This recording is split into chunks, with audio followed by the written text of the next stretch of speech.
Because on this day, In 1950, William Hale Slip Squire was born. Hale Slip? what?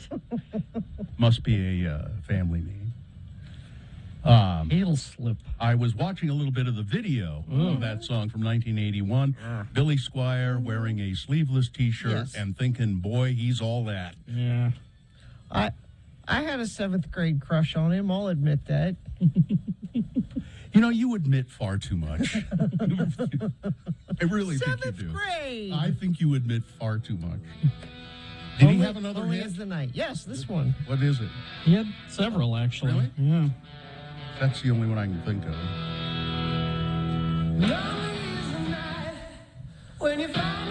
I have a soft spot for Billy Squire. Oh, Stroke. Mm-hmm.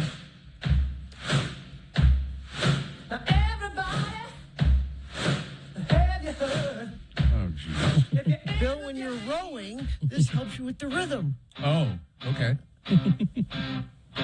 My Kind of Lover. Oh, I remember this one, yeah. No, you don't. Yes, I do. Yeah. What do you mean, no, I don't?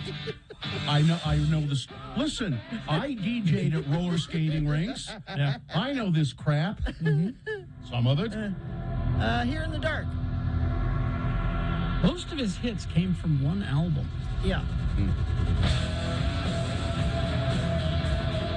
I'm sure he's still living in the house that album bought him. Probably. I told this story before. But when we were on in Aeropress Square, I think it was Todd. I can't remember if it was Todd or Mike. I guess it would have been Mike. Mike Summers or Todd Newcomb. Yeah, it would have been Mike Summers came to me and he said, How's temperature in here? he said, "Do you want to interview Billy Squire?" And you said? Yes. Well, of course. And you did? Well, because he knew me. No, I mean, and you did And interview him? I interviewed him knowing that we would never air it because he had nothing to do with. Well, what did he have I, to say? So I sat in the production room and interviewed Billy talked to Squire Billy for Squire. myself. Well, what does he have to say? Well, he had an acoustic album that came out, which nobody wants, and he was talking about. What year would this have been? How long after his one-hit record? A while. This would have been early 90s.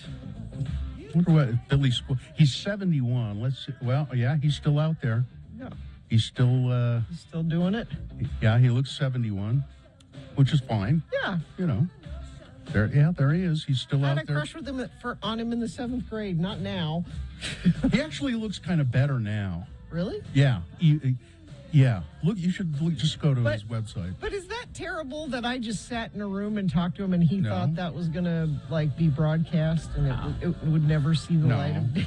No, I did that several did? different. Oh, sure. You're doing a favor for an old man. Okay. So, really, look at it that Hi, way. Billy Squire. Tell me what you're up to. Yeah, no one's ever gonna hear this. It's just me. Which one was the video that ruined his career? Oh, where he was dancing around on Yeah. the which one was that? Dancing around on the that was what? Rock Me Tonight. Does Rock Me Tonight? What? So the sleeveless tank top thing was kind of his thing. Yeah. But there's a part in that video where he rips it. Yeah. Ah! And then Oh, it boy. just And, looks stupid. and everybody just went, no, not with this he guy. was sort of taken seriously as a rock. Kids, star. if you're listening to this right now, just take that. Don't ever make a sleeveless tank top your thing. No. Don't do that. Aren't all tank tops sleeveless? I guess so. Yeah. I guess so. But yeah, it was the snapping. It was the and choreography dancing, and everything. And yeah, he was choreographed and he was trying to look sexy and it didn't work. Well, he was trying to look sexy in that video I was just watching for the stroke, and it didn't work either. I don't know. I don't even know what a 7th grade girl would have seen in that. Now, the song, I can understand that might get you kind of going, but then when you saw him do it, Did you ask him about the Rock Me Tonight video? You should. No. In fact, that was one of the things. You said don't bring it up? You know, sometimes when you interview people, their management will send you, oh, he wants to talk about his new album. And sometimes in there will be, Don't bring do up. not ask him about. Did it really? I think it did. It's a sore spot for him. Yeah. I was told specifically when I interviewed Tom Holland, do not bring up the lip sync show. Yeah. I was like, I wasn't going to, but But okay. people do. But You know. he doesn't want to talk about He it. doesn't want to talk about I it. think it was a sore spot for Billy Squire because I think men instantly stopped listening to him after Oh that. my They God! went, I'm "Nope." I'm watching the video Yeah, right it's now. horrible. He's in bed, Yeah. with satin sheets, Yes. and with no shirt on. Yes. And he gets up out of the bed, and now it's he's putting terrible. on his pants. It's terrible. This was the move I remember. Yeah, it's terrible. He's putting on his pants. Now he's putting on his tank top. It's ridiculous. Yeah. It's got a rip in it already. Yeah. Already. And Yeah. then, It was a rough night. it's awful. And he's doing this. He's doing this Yeah. finger snapping thing. Yeah. Yeah. It's Yeah. not good. No, you're It's- sure right. It's not. It's the video that ruined his career. Oh my God! Oh my God! This Yeah, I is know. You hilarious. can't look away, right? It's hilarious. I know. And then he has his back to the camera for a second, and then he turns and looks at the camera like, "You want some of this, Yeah. don't you?" Oh no. Oh, now It's- he's crawling on Yes, the floor. it's awful. Oh my God! It can't, and it won't stop. He's like now he's writhing on the floor on his Yes. back like he's just overcome with sex. Cameron Diaz wants to look. Stand up and get a look. It's Here, I'll put it on full screen there. Overcome with Yeah, sex. He's full screen overcome there. by sex. it's ridiculous. I love the Bill Allred play-by-play of the Billy Squire. And now he's doing this little hip hoppity dance thing that's oh my God. Yes, it's awful. Now there he goes. He ripped his shirt off because too much sex. Ruined his career. Yeah. Holy hell! Why didn't somebody look at that and say, Billy, let's do a different. Why didn't somebody on No, set somebody go? told him it was great. This is great. People are gonna love this. Exactly, because rich people Yeah. surround themselves with people. Now he's hanging on to a pole like a pole dancer. Yeah. And oh, jeez. It's the Bill Allred play-by-play Yeah. of the Rock Me I love the Tonight. hip swing and the Yeah. finger snap thing. He just can't stop. You can't contain him, Bill. He is powered by the spirit of sex. Jesus. One video can ruin your career or make your career in the case of Kim Kardashian. Uh-oh. Now, I Uh-oh. can't, there's something hanging in the air there that's gonna. He's gonna do. No, now he's back on the bed, Oh. bouncing around, sliding around on the satin sheets. Holy. I'm telling you. It's just and then finally he grabs a guitar, walks out the door onto a stage with his band. Yeah. Because the bedroom was backstage. Yeah. Okay. Yeah. All right. Let's. Sooner we start, the sooner we can finish. All right. Let's. I'm sorry. I'm exhausted. Let's. How about check-ins at 877-602-9696? What do you got going? What was your seventh grade crush?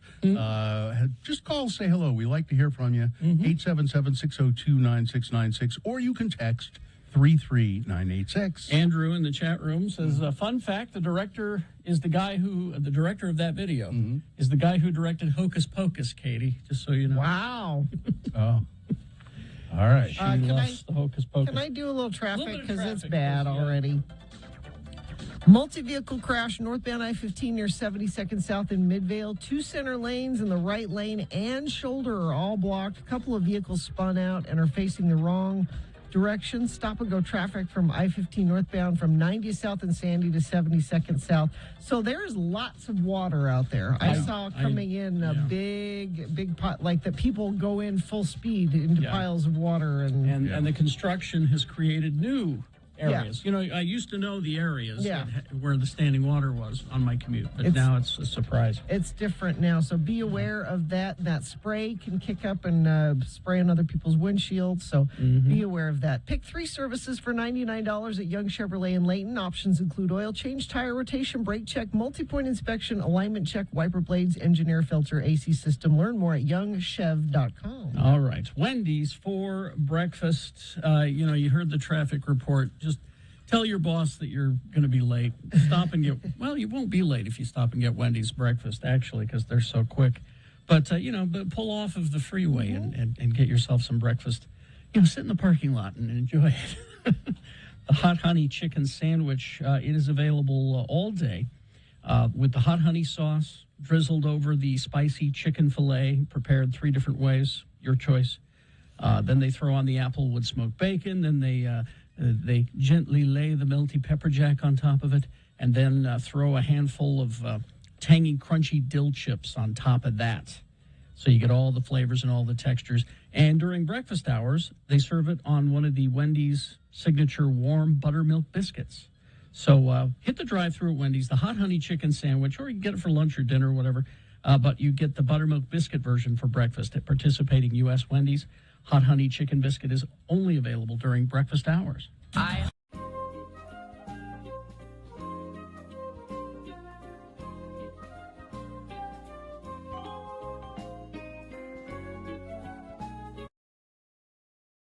Time once again for one of our new regular features. It's called Hello, Sailor Boys! I have sailor mail from Festus, who's at boot camp at the Recruit Training Command in Great Lakes, Illinois. It says, Festus is Gina's son, ladies and gentlemen. Most of you know that, but it doesn't help to reset. "Hey Mama, 19 days till graduation. I've been a lot busier the last few days, and being busy makes it more bearable living with 90 18 to 25-year-old males. It's usually hard enough just living with myself. We passed our bunk makeup and personnel inspections almost flawlessly and are currently at the top of our training group." Now wait, so they inspect their bunk, they inspect their makeup, and they have training sessions. I didn't know they wore makeup. Apparently. The camouflage makeup, Our drill or marching inspection is in 2 days, so we've been marching for at least 2 hours a day to practice for the coming week. Next week, we're going to do guns. You know how much I love guns. USA, USA. And the week after that, firefighting training. We're pretty much on our way to being the cat's pajamas, but like in a cool military way. Last night for dinner, we had pulled pork and potatoes, too, so you could say it could be worse. Yeah. By the way, I think Pulled Pork and Pistols should be the next Clint Eastwood movie, probably, if he hasn't died already. Has he? I want to know everyone who's died since I've been here. I missed the news. I really went from 0 to 100 knowing everything that was going on, coming here and knowing diddly squat. So give me the headlines. By the way, I appreciate the friends of the program that have sent me letters telling me what's going on, too. I love you so much, and I can't wait to see you when I get out. And the mountains. I also want to see the mountains. Sorry if you haven't gotten my letters. The Navy's mid-pandemic postal service is not up to par, but I'm getting more of them recently. P.S. I know my handwriting is atrocious, but really, who is expecting any more than that? Love, Festus. I also got a message from his wife yesterday, who said, "Has Festus called you today?" No, I haven't talked to him. He hasn't called me the whole time he's been gone. He gets a few phone calls, and they always go to his wife. Mm-hmm. How long has he been gone now? He left on July 26th. Okay. So, I said, "No, he didn't call me today. Why? Is anything wrong?" And she said, "Well, I was driving, and I missed his call, and I'm wondering if he called you instead." I said, "No, I didn't hear from him. Let me know," because they have scheduled calls, so you're close to your phone when it's supposed to happen. And she texted me a little while later, and she said, "Well, he was supposed to get a long phone call from me, but someone in his division thought it'd be funny to put shaving cream in somebody else's boot, and so the whole division didn't get their phone call." Oh, really? Those swabbies, those jacktars. Really? This far in, we're still doing stuff like... That's what you do when you sail the 7 seas. So, they punished the entire unit? Yeah. Yes. Because one guy? Yes. Yes, because you are supposed to be as one. Mm-hmm. I don't want to be that one guy. So I can you saw imagine? Full Metal Jacket. I know how they take it out on you, you know? Can you imagine saying, I get to call my wife, I haven't talked to my wife in a week, and I get a 5-minute window of a phone call, and they take it away from me because some jerk in my division decides to fill a boot with shaving cream. I saw what That's the happened. Navy for you.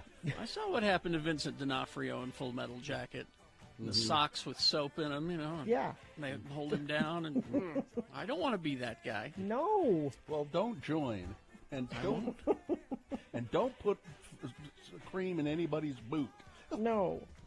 Well, But I want to thank friends of the program again. I got lots of letters for Festus that I've been printing off and sending to him. And yes, he appreciates the news, as he keeps saying. It would be hard. Like, for us, we do this every day, and we are very involved in the news. Can you imagine being, I know Carrie tries to go on blackout sometimes, but can you imagine being, not even having access to the news if you wanted it? Like, you have no idea. it would be delightful. You Well, think yeah, I mean- so, but it would drive me crazy. Well, it's like I said, it's because of what I do for a living that I'm paying attention to things. If I was not doing what I do for, this radio show and Geek Show podcast, I wouldn't pay attention to most of that stuff. Yeah, I would so- let a lot of stuff slide. I think I would just let it all go, But I had to write him a letter and tell him Chadwick Boseman died. Oh, you didn't know about that? You had No. Well, no, that's what he wants to know. He's like, I need to know who died. Tell me who died. to. Stop. He thinks he wants to know that. Keep it from him. Hide the think? ugly truth. How's he going to go on now that he knows that Chadwick Boseman is gone? And Wilford Brimley. I told him about Wilford Brimley. And Well, that one was okay. yeah. Well, this has been Hello, sailor boy. on X96. So if you have a son in the Navy and would like us to read his letters on the air, please send them to Radio From Hell at x96.com.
Let's get this over with. I'm for that. Before we officially begin the show and then go to your check-ins at 877-602-9696, I'd like to let you know that it's National Nutty Fudge Day. And Nutty Fudge Day. And I can't think of anything to go better with my Mill Creek coffee than a piece of Nutty Fudge. Mill Creek coffee and Nutty Fudge, a marriage made in heaven as far as I'm concerned. There you go. All right, Gina? Tim Daly has new arrivals daily and a pre-owned selection of over 1,200 used vehicles to choose from, all makes and models. Think forever warranty. Think Tim Daly. The moon is 83% of full. The moon will rise today at 4:45 p.m. And, of course, today is Thursday. It's the 12th day of May in the year of our Lord Jesus Christ, 2022. Yeah. And so it's National Limerick Day. Okay. And if you will indulge me again, there's a radio show in Salt Lake. Ooh. And some say Radio From Hell is just great. They have boner candidates galore, the Utah Word, Frank Christ, and more. So listen now while you can before the man shows Carrie, Bill, and Gina the door. Oh, Well, man, okay. How about that? Well, I admire its accuracy. I thought, could I write a limerick? And as it turns out, I think I can. Yes, National Limerick Day, held every year on May 12th for some reason. I don't know. So, anyway, that's it. You can introduce us? I did. Carrie, Bill, and Gina in the okay. Limerick. I was waiting for Oh, the Lords of Morning. the Okay. individual. That's when I put my work hat on. Okay, I'll Carrie's go. been waiting with I this. thought How I maybe. know. Hat in hand, Carrie has. I thought maybe that would suffice, but well, okay. Starring the Lords of Morning Radio, Carrie, hatless for now, but now hatted Got the work Jackson. hat. Yep. I'm Bill Allred. Right over there, Gina Barberi. Katie for short is our producer, and Cameron Diaz and Miriam are helping out as well. Okay. All right. Let's see. We had we had some check-ins, but then another radio station decided to hijack our text program and Well, You some, can use the phone number, 877-602-9696.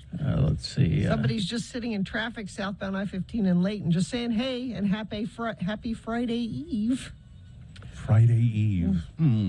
Long-time caller, first-time listener, Adam here. Yes. Gina's ability to quickly identify songs amazes me every time. Oh, Yeah, it is amazing. She is good at it. Want to send her on one of those shows, but she won't go. Crafty Lindsay morphing into Lindsay the Grip, checking in from Round Rock, Texas. Here to film a national championships for men collegiate lacrosse. We've got the University of Utah men playing St. Thomas today. Let's go Utes. Be careful around those lacrosse players. Yes. She's got duct tape with. If she's a grip, she's duct tape. But how will that protect her against lacrosse Well, players? it will. If you know anything about lacrosse, I don't know what it. No, you don't. You can make armor. Yeah. Duct tape. They have sticks, the lacrosse players. Pointed sticks. Well, it's sticks, not pointed really, but sticks. They could hit you with that netting, and it'd be pretty painful. My sister was telling me that she was reading some book where it said the three things that changed the world: the wheel, Okay. the iPhone, Oh, okay. and duct tape. Because when it was invented, it was an easy thing to give soldiers that they could take with them into battle, and that they could do a million things with it. And it was lightweight and easy to carry. Those are the three things that changed the I world. guess I should always have some duct tape Yeah. with me. I think soldiers should have been given iPhones too. Take those into battle. Would've been handy. Teacher Emily checking in. My 7th grade crush was Keanu Reeves. Speed and Point Break had come out a few years before, and I was hooked. Apparently, I can't write limericks. Somebody in the chat room says that rhyme structure was all over the place. I know. I was just. He did it quickly. I approximated a limerick. But please, let's see, whoever you are. You can't comment on the accuracy of the lyric. Tyler, please, Tyler, send me a limerick that you have written. Like that. Because Yeah. you just wrote that. You didn't think did. about that very much. Not too much. I wrote it when I got here in the studio. Yeah. So nobody's calling 877-602-9696. It's raining. That makes it Yeah. difficult when people are driving. Well, even I live in town, and even driving in town was terrible in that rain. Crash northbound I-15 just prior to Glover Lane in Farmington. That's off to the left shoulder. Multi-vehicle crash northbound I-15 near 72nd South in Midvale. 2 center lanes and the right lane and shoulder are blocked. A couple of vehicles spun out facing the wrong direction. Sardine Canyon is seeing snow. Utah County is seeing some snow. Chains and 4-wheel drive are required for both Big and Little Cottonwood Canyons. Up by your house, It was snow up on Mount Doom, yeah. I heard east of Ogden snow as well. All lanes I-15 northbound stopped at 72nd for a couple of minutes while emergency crews are moving a sideways truck over to the right. Delays stretch back before the 90th South exit in Sandy. So weather will be a factor in your commute this morning. Slow down. There's lots of standing water. You don't want to hit that going full speed. Pick 3 services for $99 at Young Chevrolet in Layton. Options include oil change, tire rotation, brake check, multi-point inspection, alignment check, wiper blades, engine air filter, or AC systems check. Learn more at youngchev.com. We have big boy news and opinioendo and geek news all in the next break. Stand by for that.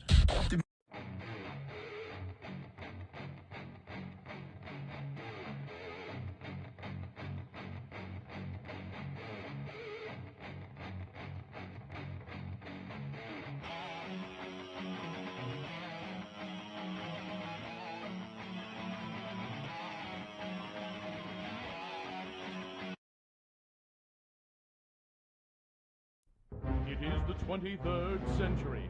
Humans have left the lowly confines of planet Earth and have sought their destiny among the stars. While many things have changed, one constant remains: the need for young men to venture forth and do the work of the Lord. This is the tale of two such men who at the age of 19 have answered the call of their bishop and are embarking on a 2-year mission to spread the gospel throughout the galaxy. This is the story of Space Elders.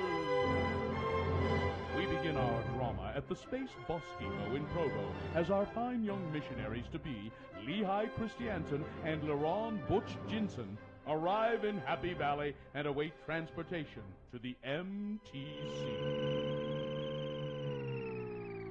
Hi, I'm Lehigh Christiansen. Isn't this exciting? Oh, is this your first time in a space bus depot? No, I mean getting your mission call. Well, it was either this or a stint in the Space Marines. This way I'm out in 2 years and my parents are still happy. I've been waiting for this day since I was 8. I've been putting galactic credits into my missionary fund for the past 11 years. Oh. I can't wait to get into the field and start finding people to convert. Wow, you sure are in the right place. Well, my folks promised me a new land speeder if I found some way to avoid getting sent home early. Oh, looky, there's a droid over there holding a sign with my name on it. Must be our escort to the MTC. I am Decon 1. If you will follow me, I will show you to the MTC and get you settled into your quarters there. Sure. Yeah, whatever. Later, we find our strapping young lads in the midst of their indoctrination. Butch has just been told that he will have Lehigh as his companion for the next 2 years. Hey, wait a minute. 2 years with this guy? You don't seem overly enthusiastic about the prospect of spending 2 years with me. I'm not. Well, I think it's a keen idea. If you two are through, I would like to commence with your indoctrination. Here at the MTC, you will be given memory-enhancing implants. At the same time, a universal translating device will be placed inside your skull. You'll be outfitted with the latest in missionary technology, a laptop computer which contains the Bible, Book of Mormon, Pearl of Great Price, and the Doctrine and Covenants. It also serves as a holo projector to allow you to show your prospective converts those wonderful animated tales from the Book of Mormon, which have been loved by millions for centuries. You will also be issued a Mark 32 10-speed bicycle with hyperdrive and one of those cute luggage racks on the back. These bikes are capable of warp 9.3 and have a cruising radius of over 270 parsecs. You will be shown how to properly care for your hyperbike, and you will be responsible for its upkeep. Any questions? Yeah. Implants? Like inside my head? Yes. Keen, when do we start? Will Butch let the fine folks at the MTC put equipment in his head? Will Lehigh volunteer to do it for them if it'll get him into the field faster? Does the Mark 32 Hyperbike come with a luggage rack standard, or is it a dealer add-on? Tune in next time for the answers to these questions and to hear our elders say... What you doing, Butch? Reprogramming my name badge so that instead of Elder LaRon Jensen, it reads Butch. I think the manual prohibits tampering with the MTC issue equipment. I'm sure it does. Hey, you want to help me put some fender flares on my bike? On our next kidney-wrenching episode of Space Elders.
on the Channel 2 News at 10, it's Rod Decker, Undercover. what goes on behind the counter of your favorite burger joint. Are you getting more than you bargained for when you order it to go? Should we pay fast food workers more? And just what's in those deep-fried chicken pieces everybody orders? Our undercover reporter, Rod Decker, puts on a paper hat, a uniform, and a plastic badge with the name Bob on it, and he takes his hidden camera to uncover the truth about fast food. Okay, Bob, I'm your manager. We'll start you out on the counter and see how you do. Very good, sir. Hello, may I take your order? Yes, I'll have a big burger, a 6-piece chicken thing, and a large root beer. Would you like fries with that? No, if I had wanted fries, I would have asked for fries.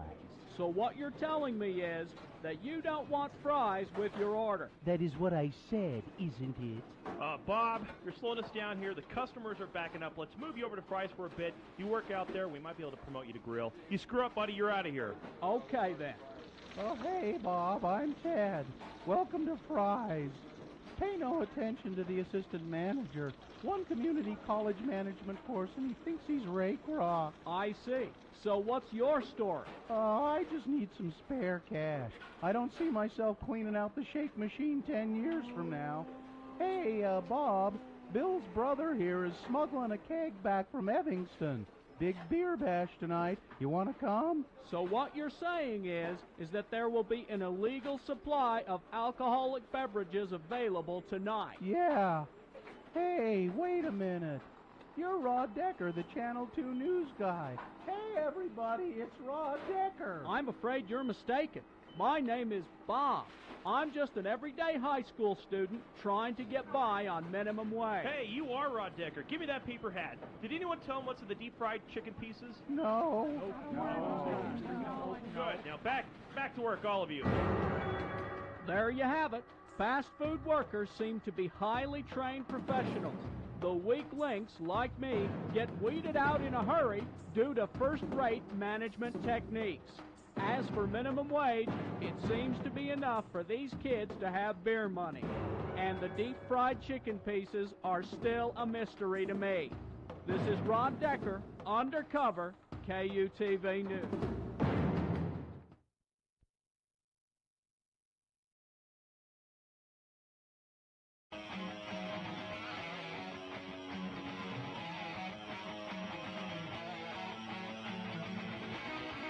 Seven right now, and you asked for limericks. Yeah. From the chat room. Well, I challenged them to write their own. I don't think this is not an original. If it's the one you read off the air. No, that was another one. Oh, okay. This is you asked for one about the radio show. Okay. They got two of them. Okay. There once was a radio show with boners and things that must go. Good. Utah word of the day, and consultants say, boy, these guys sure blow. I'm doing the rhythm. There's something wrong there. You didn't put the commas in there for me, Tyler, so I'm screwing up the rhythm. Blaine. The Radio from Hell show is divine. I listen almost all of the time. From farting around, Beat Gina is sound, and Frank Christ is fine. He's just fine. Oh, there Very we go. good. Very good. That's Blaine. Excellent. Both of you did fine work. Yes. All right, let's get to some big boy news and opinioendo brought to you by Electricians, plumbers, HVAC workers, X3 Tradesman is now hiring work for the leading tradesman employment staffing agency, X3 Tradesman. Electricians, plumbers, HVAC workers, apply now at x3tradesman.com. That's x3tradesman.com. This portion of the Channel 5 News at 6 is brought to you by Condoms. Put us on backwards a little bit, then put us on the right way. Broadway icon Patti LuPone. Yay. a national treasure. Yes, indeed. Captured on video, berating a maskless audience member at Tuesday night's performance of her hit musical, The Revival of the Musical Company.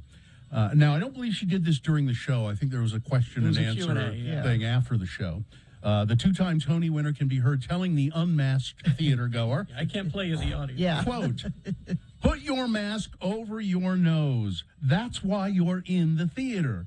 Then she said, "Look, that's the rule. If you don't want to follow the rule, then get the F out of here." I'm serious. Who do you think you are that you do not respect the people that are sitting around you? Well, then the woman said, just back to Patti LuPone, I pay your salary. And Patti LuPone said, you pay my salary? Bull ass. The producer of the show pays my salary. Who do you think you are? Just put your mask over your nose. Oh, my effing God. Yeah. Patti LuPone, ladies and gentlemen. National treasure. Do not mess with Patti LuPone. Really brilliant Broadway actor. And she, you don't mess with Patti LuPone. Andrew Lloyd Webber found that out. Yep. He fired her. 20 years ago, he fired her from the Broadway musical Sunset Boulevard. And they hired Glenn Close to replace Patti LuPone. And Glenn Close won a Tony for that. Well, Patti LuPone said, I was fired unjustly. I should have been able to do that role. I would have been good. And you owe me my salary. We had a contract. Yeah. You owe me the money you were going to pay me for that. And she ended up getting $1 million from Andrew Lloyd Webber. And they didn't speak for 20 years, although I think I read they'd buried the hatchet now. She got $1 million from Andrew Lloyd Webber, and she put in a pool at her Good for her. at her house and calls it the Andrew Lloyd Webber pool. I'm not going to say much more about this other than you won't believe it if you take a look at it. Madonna has teamed up with non-fungible token extraordinaire Beeple to create a series of X-rated graphics showing her fully nude and giving birth to butterflies. Really creepy insects come crawling out of her, Okay. and trees come growing out of it's. It's called the Mother of Creation, and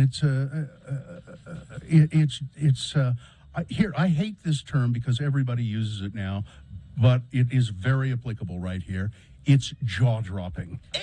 Bill tried to get me to look at it, and I refuse. It's just, it's something that... I don't need that in my head. It's something that's so beyond belief, you really should see it.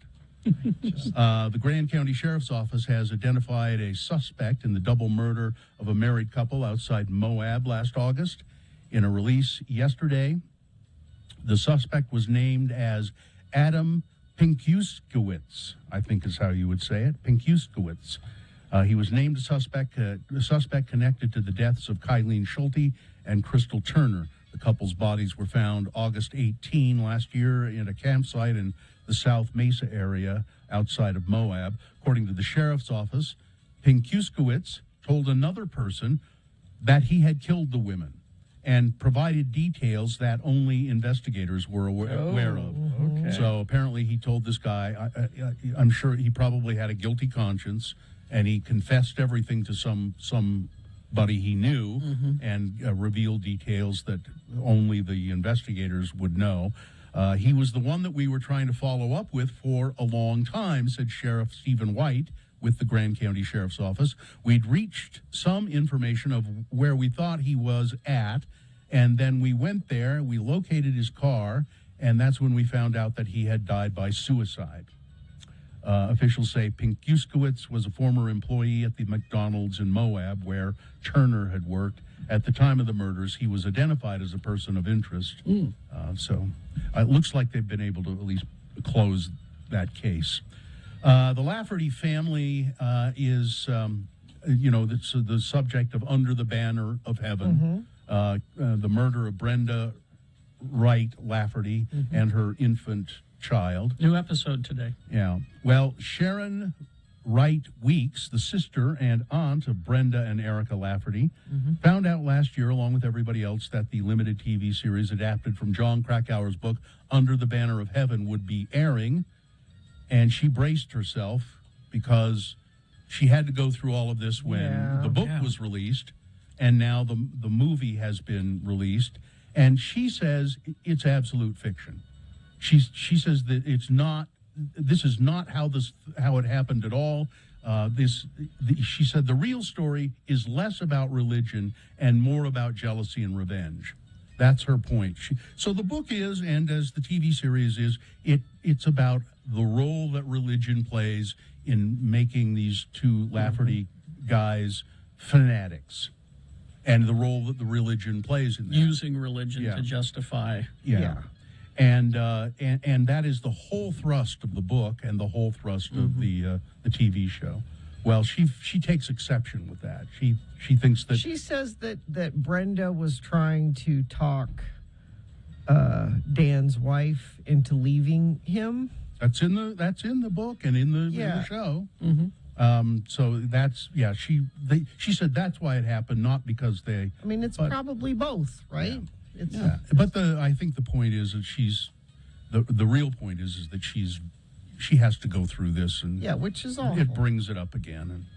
And University of Utah seismographs recorded a 4.2 magnitude earthquake at Yellowstone National Park yesterday. Caldera, here we go. It's happening. The university reported the earthquake happened at 7:32 a.m., about 13 miles north of the east entrance of Yellowstone Park. Do you still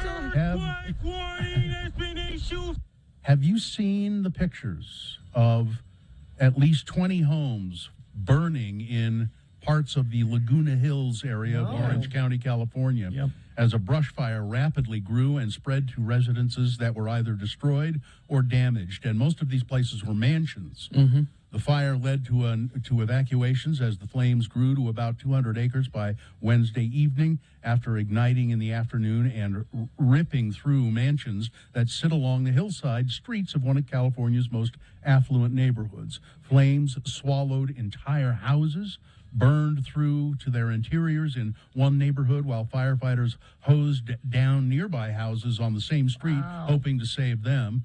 Jennifer McCoy, a Laguna Beach resident, told CNN she first noticed smoke coming from Laguna Niguel, approximately 8 miles away, at about 4:15 p.m. Less than 2 hours later, boom, the fire had reached their homes, and it's just. When you drive into Laguna Beach, if you go through the canyon, it's a beautiful drive, but I always remark as I drive through it how dry those hills are all the time. It's like and these big beautiful mansions everywhere, and I'm just like, oh, you're asking for it. Surprisingly swift resolution of the Champlain Towers South class action lawsuit in Florida.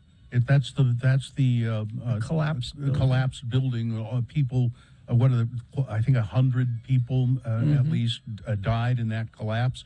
There has been a settlement. $997 million. Wow. And that money will be, split up among survivors of family members of the people who died in that collapse.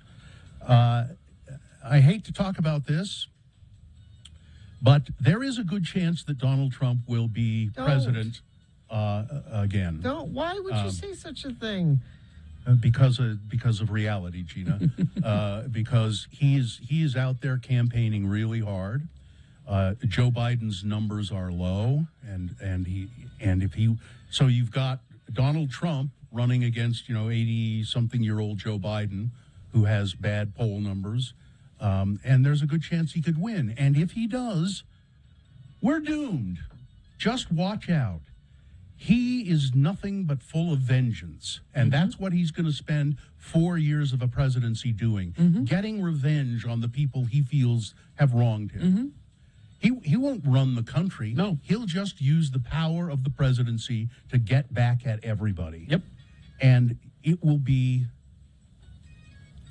very, very dangerous for democracy. No, there won't be a democracy. Well, I'd hate to think that, but it will be an autocracy. So whatever can be done, he can't be president. He just can't. I know you won't believe me when I say this, but he won't be.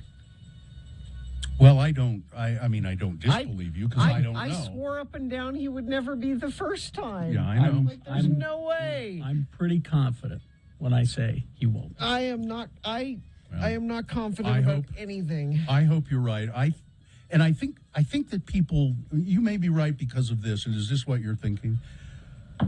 People look at him and they see what he is. Yes.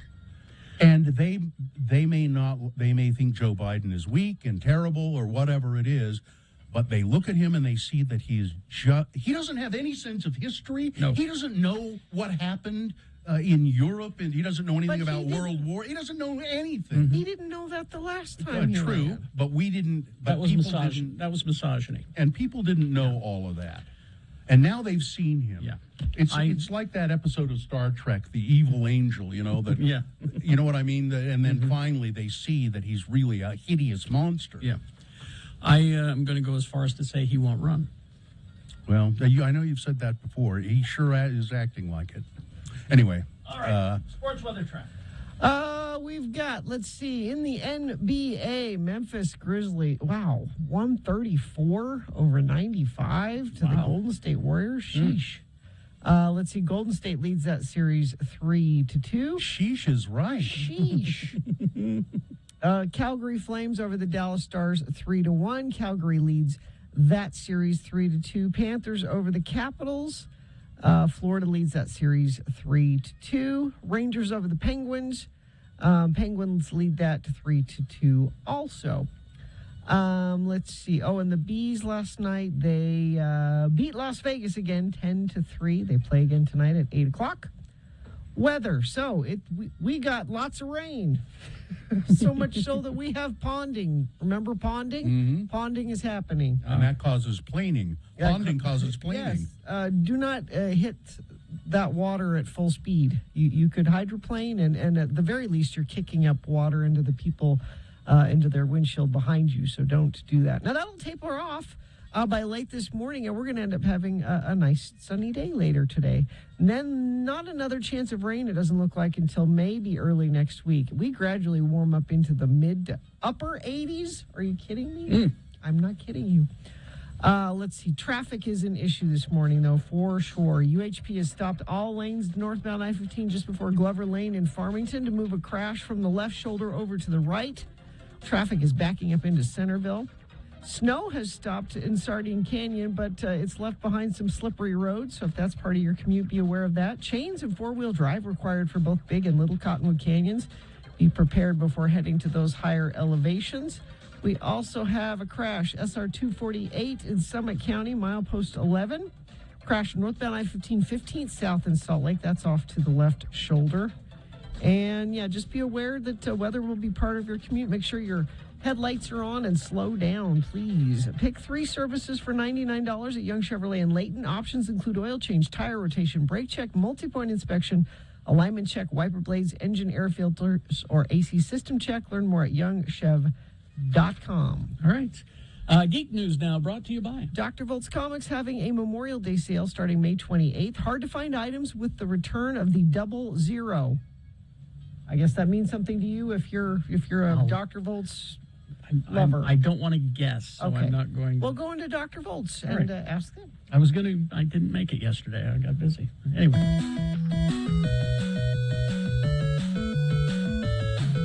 All right. I always try to find you some trailers in Geek News to have you watch. Now, on Monday, I just kind of, tossed aside this, there's a new Avatar trailer if you want to go watch it. And then I went to see Doctor Strange, and I saw it. Mm-hmm. I mean, it's really pretty.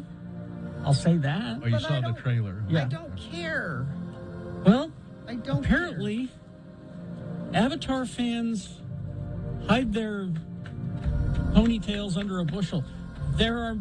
this thing broke records. How? I have never by met people somebody watching who it. is an Avatar fan. That's my point. I think that they don't parade it, Yeah. The first trailer for Avatar: The Way of Water, huge wave of interest, debuted on Monday. And the teaser trailer in its first 24-hour online window, 148.6 million views, including 23 million from China alone. And 86 million from James Cameron. That is ahead of all recent Star Wars films, including The Rise of Skywalker. Who are these people? People who like Avatar. Avatar 2's views on YouTube across social media. They don't include millions of people who saw it for Doctor Strange, which was a huge box office, so people saw that. I would posit they are people who voted for Donald Trump. So if you compare it to other teasers, Universal's F9, The Fast Saga, nabbed 202.7 mil online in the first 24 hours. Black Widow It beat that. It just Okay. like I said, it's really pretty. And if you love it, hey, do your own thing. That's, like I said, the best thing to come out of these Avatar movies is that ride at Disney World, I think. But And that technology, I mean, I went to see Avatar, and it was remarkable, the technology of it, but it was so boring. take a look at this one. Like I said, it's really pretty. Now, here's a trailer that I think you can get behind. Okay. Just a perfect I saw this. Westworld Season 4. Oh. Now, it's just pretty much, the audio is Lou Reed's absolutely fantastic song, Perfect Day.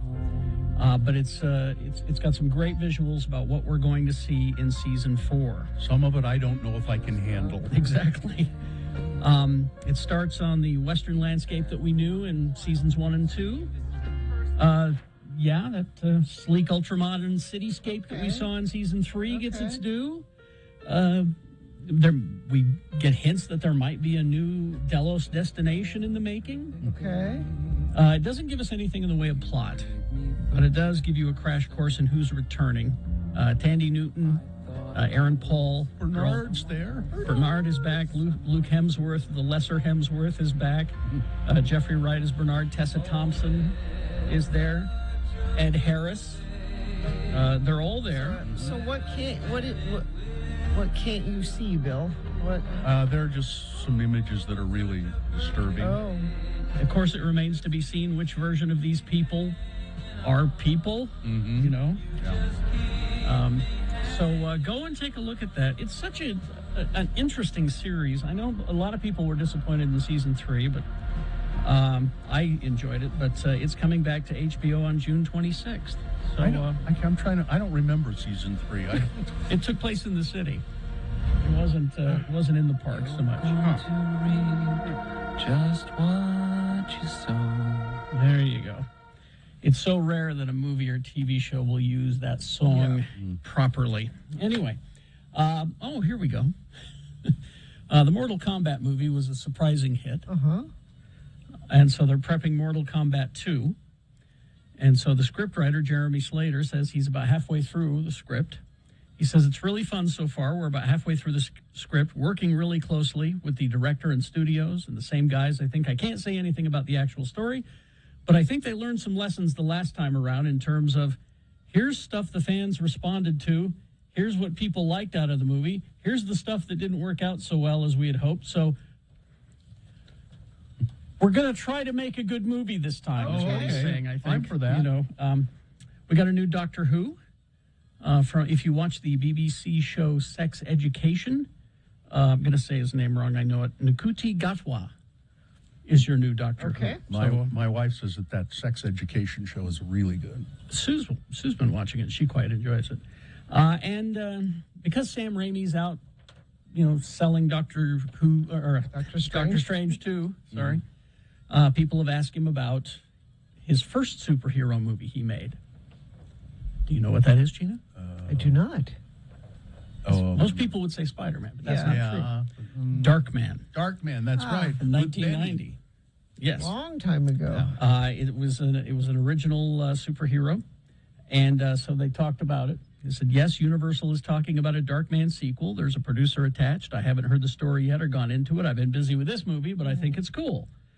It says, however, Raimi is skeptical that Liam Neeson will reprise his role as Dr. Peyton Westlake. He says, I don't know if he'd do it, but he's incredible. Liam says yes to everything, Sam. Of course he will do it. If he says yes to terrible things, he will Look at what he's been doing. Of course he'll do it. We're not going to get Francis McDormand back, but anyway. Crash northbound I-15, 15th South in Salt Lake. Roadway restrictions on Big and Little Cottonwood Canyon. They're asking for approved traction control devices. You weren't expecting to still be dealing with that, but you're dealing with it because we have weather issues. There's standing water. There's accidents. We've got northbound I-15 just before Glover Lane in Farmington. Crash there being moved from the left shoulder over to the right. and kicking up water, spraying water. So don't go so fast through those ponding situations because you're kicking up water for the people behind you. That's when accidents happen. We're even seeing some snow in places.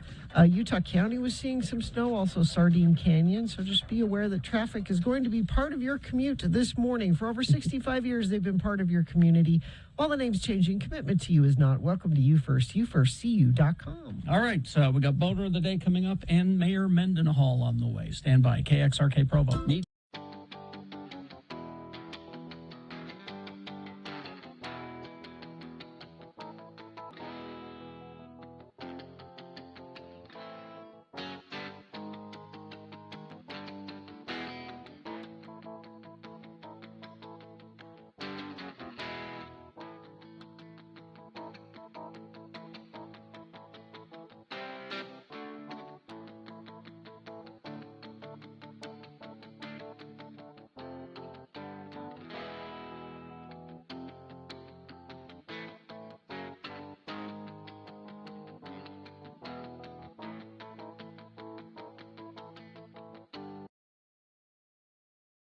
Gina, most people, when you go to a party and someone turns on the TV, the party goes from within about 15 minutes to everybody staring blankly at the television. That's true. And not talking to each other. That is true.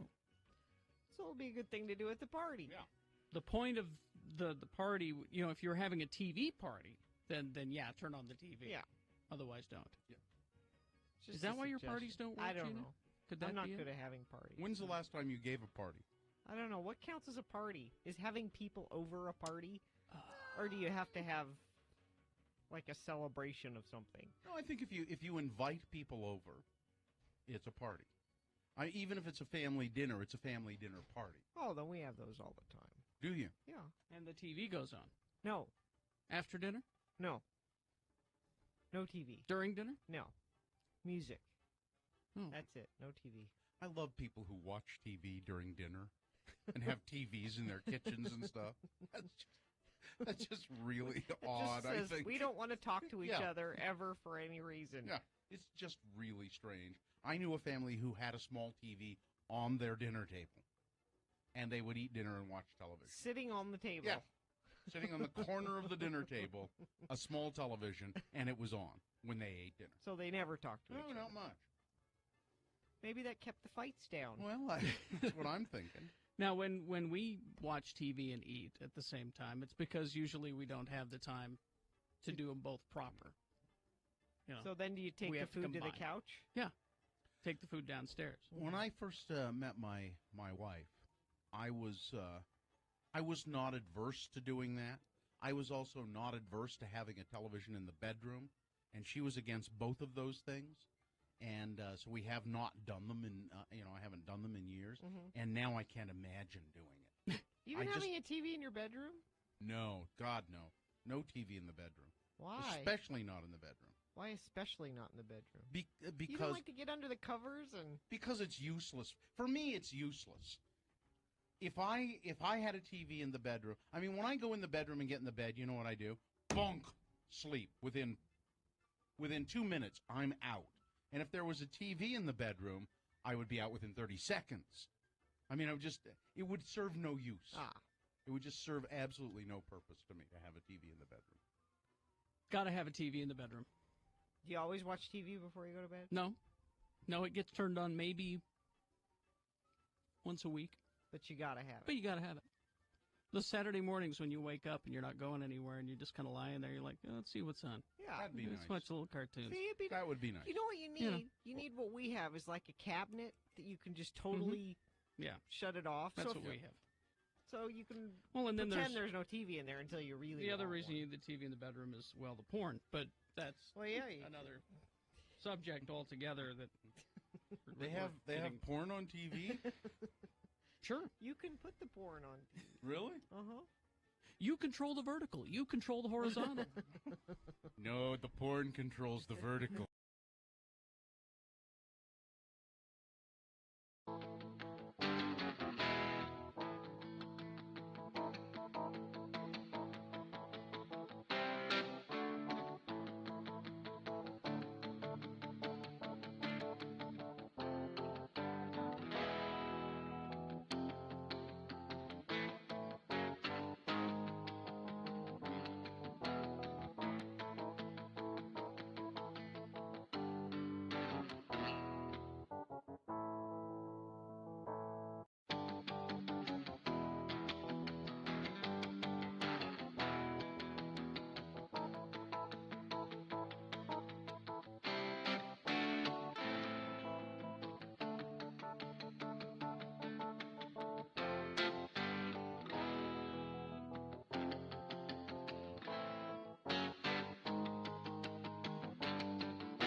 Okay, let's get the mayor on the phone here, shall we? You mean the mayor of Salt Lake City? Mayor of Salt Lake City, right there. Aaron Mendenhall, good morning.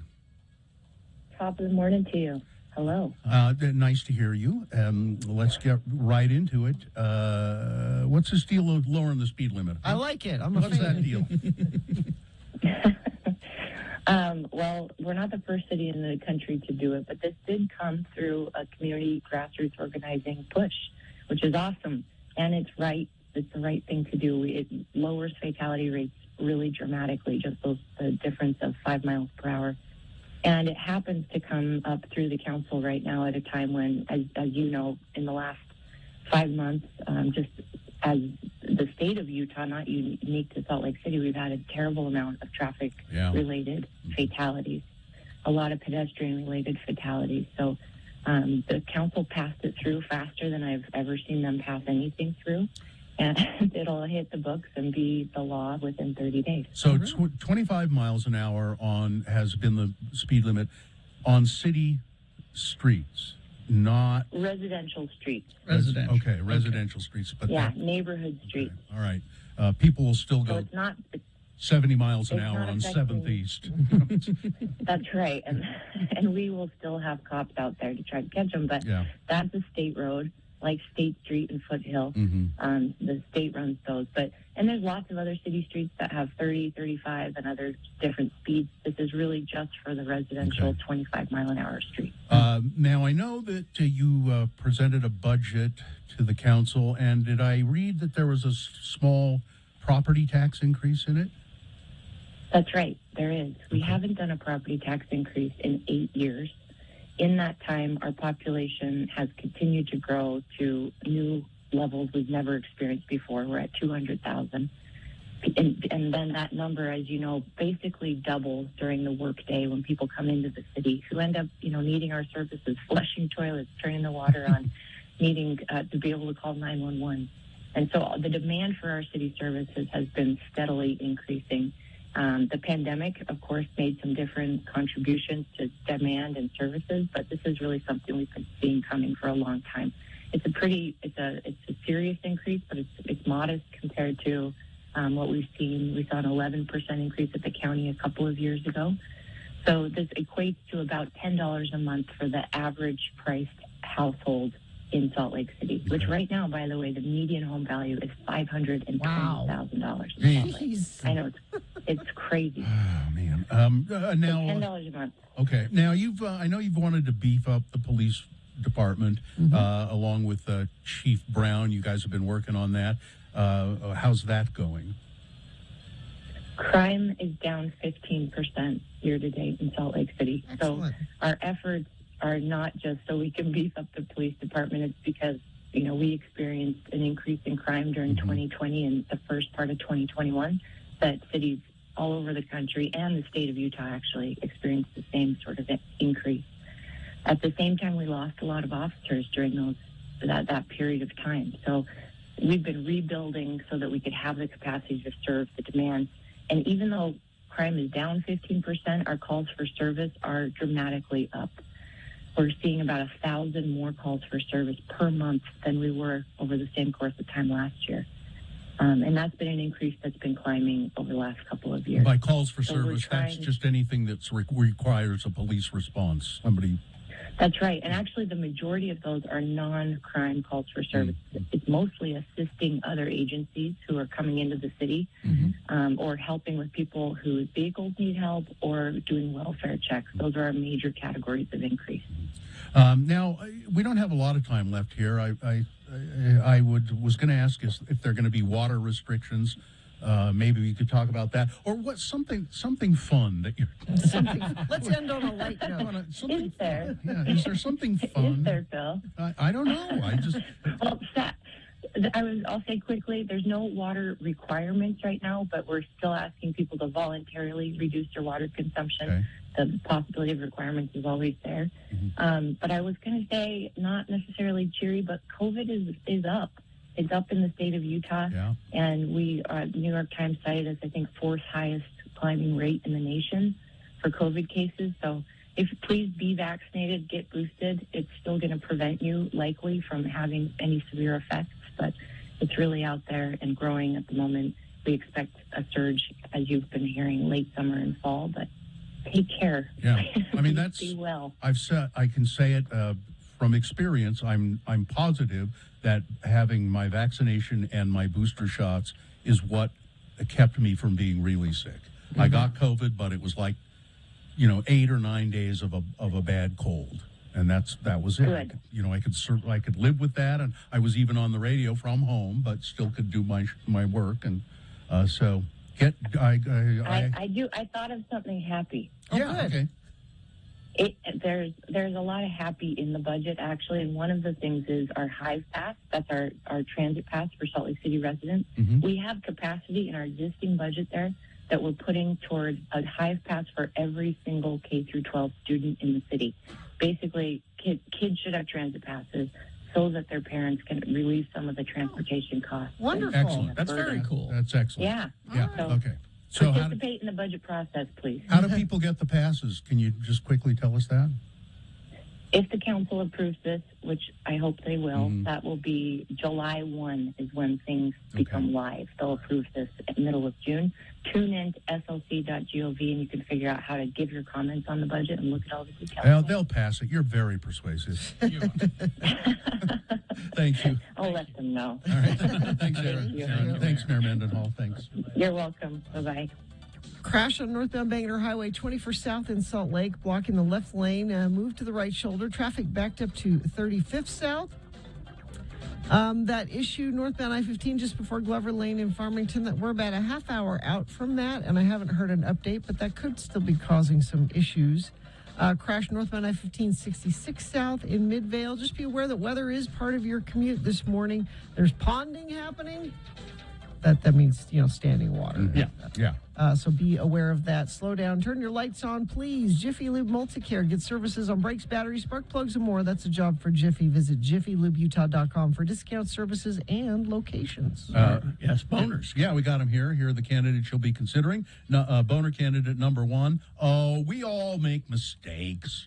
Boner candidate number 2. His name doomed him to be a failure. And boner candidate number 3. 200 million years old. Priceless. Let's steal them. Boners coming up. Boner of the day, along with Big Boy News and Opinioendo. And don't forget, coming up at 9:55 this morning. Very important announcement. Oh? We can't tell you what it is. That's all I can say right now. I don't know what it is either. You got an email about it, I Bill. did? Yeah. Oh. 9:55. Very important announcement coming up. Oh, there it is. Yeah, stand by. All right. Boners coming up.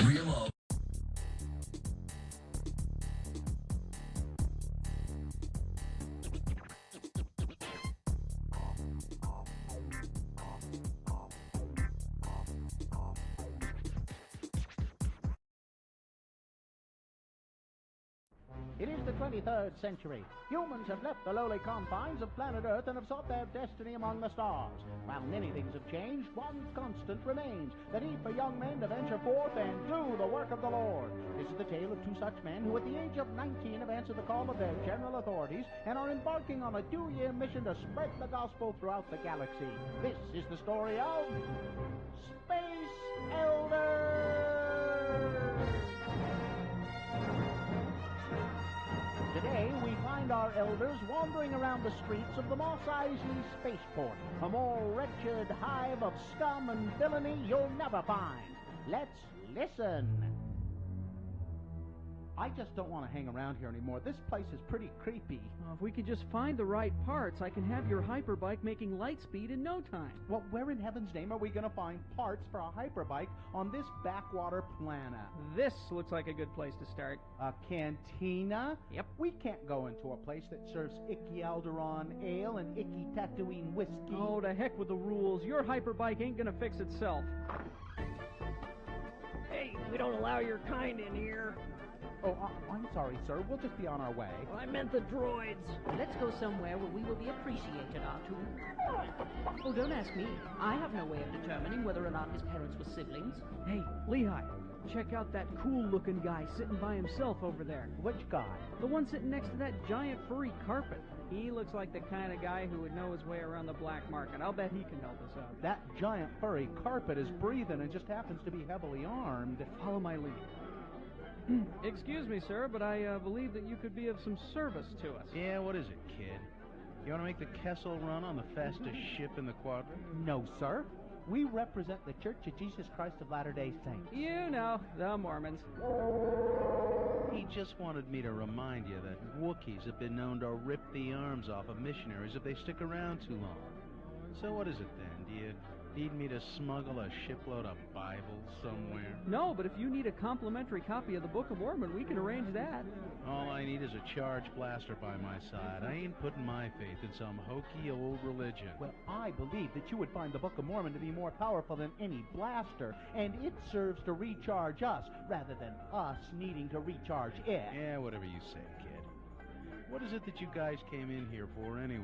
We need a plasma inverter for a Mark 32 hyperbike. You guys got any cash on you? Cash? No, we don't. Well, maybe we could work something out. You see that guy by the bar? The green guy? His name is Greedo, and he's looking for me. Now, you guys keep him busy while Chewie and I here make a break for it, and you'll find a plasma inverter on your hyperbike when you get outside. You got a deal. Let's go, Lehigh. Aiding and abetting suspected felons. Zone Leader Henson will not like this. Now, maybe we won't put it on our report, okay? Excuse me, Mr. Greedo, sir. Hi, I'm Elder Jensen, and this is Elder Christiansen. We represent the Church of Jesus Christ of Latter-day Saints. Will Lehigh and Butch ever get the plasma inverter off of this godforsaken rock of a planet? Will Han Solo try to shoot his way out of his neck scrape, or will he try using the Book of Mormon? Will Greedo join the church just to get away from our elders? Tune in next time to hear Lehigh say, I can't believe we got thrown out of a sleazy cantina for bothering the regulars. Well, beats the heck out of having your arms pulled off by a Wookiee. On the next eye-crossing episode of Space Elders!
Recently on the Rachel Ray Show, she was promoting her new fragrance, which she calls Fancy. It's $85. She sprayed some in the air and then started naming all the benefits. The main one was that it allows you to fart and nobody can smell it. That's a selling point? That's what she said. She said if you're in an elevator and you're wearing this perfume. She's a classy one. Do they have a guy's version? Because, boy, I tell you, I'm holding... You want to wear something called Fancy? I'm holding one back right now, and I don't want to... Go ahead. I don't want to hurt you guys. Go ahead. No. Go ahead. Go ahead. No. Go on. Why? Do it. Go do outside. It. Come on, Don't. chicken. Come on, do it. Don't. Do it. Not chicken. I'm just not sure you really want Do that. it. Why do you want him to do that? Do it. I don't believe him. I don't believe he's holding one. I believe he always has one ready. And I don't believe... I believe he Just put the microphone down there. Don't do it. I'll leave the room. And I don't believe it's going to be as bad as you say.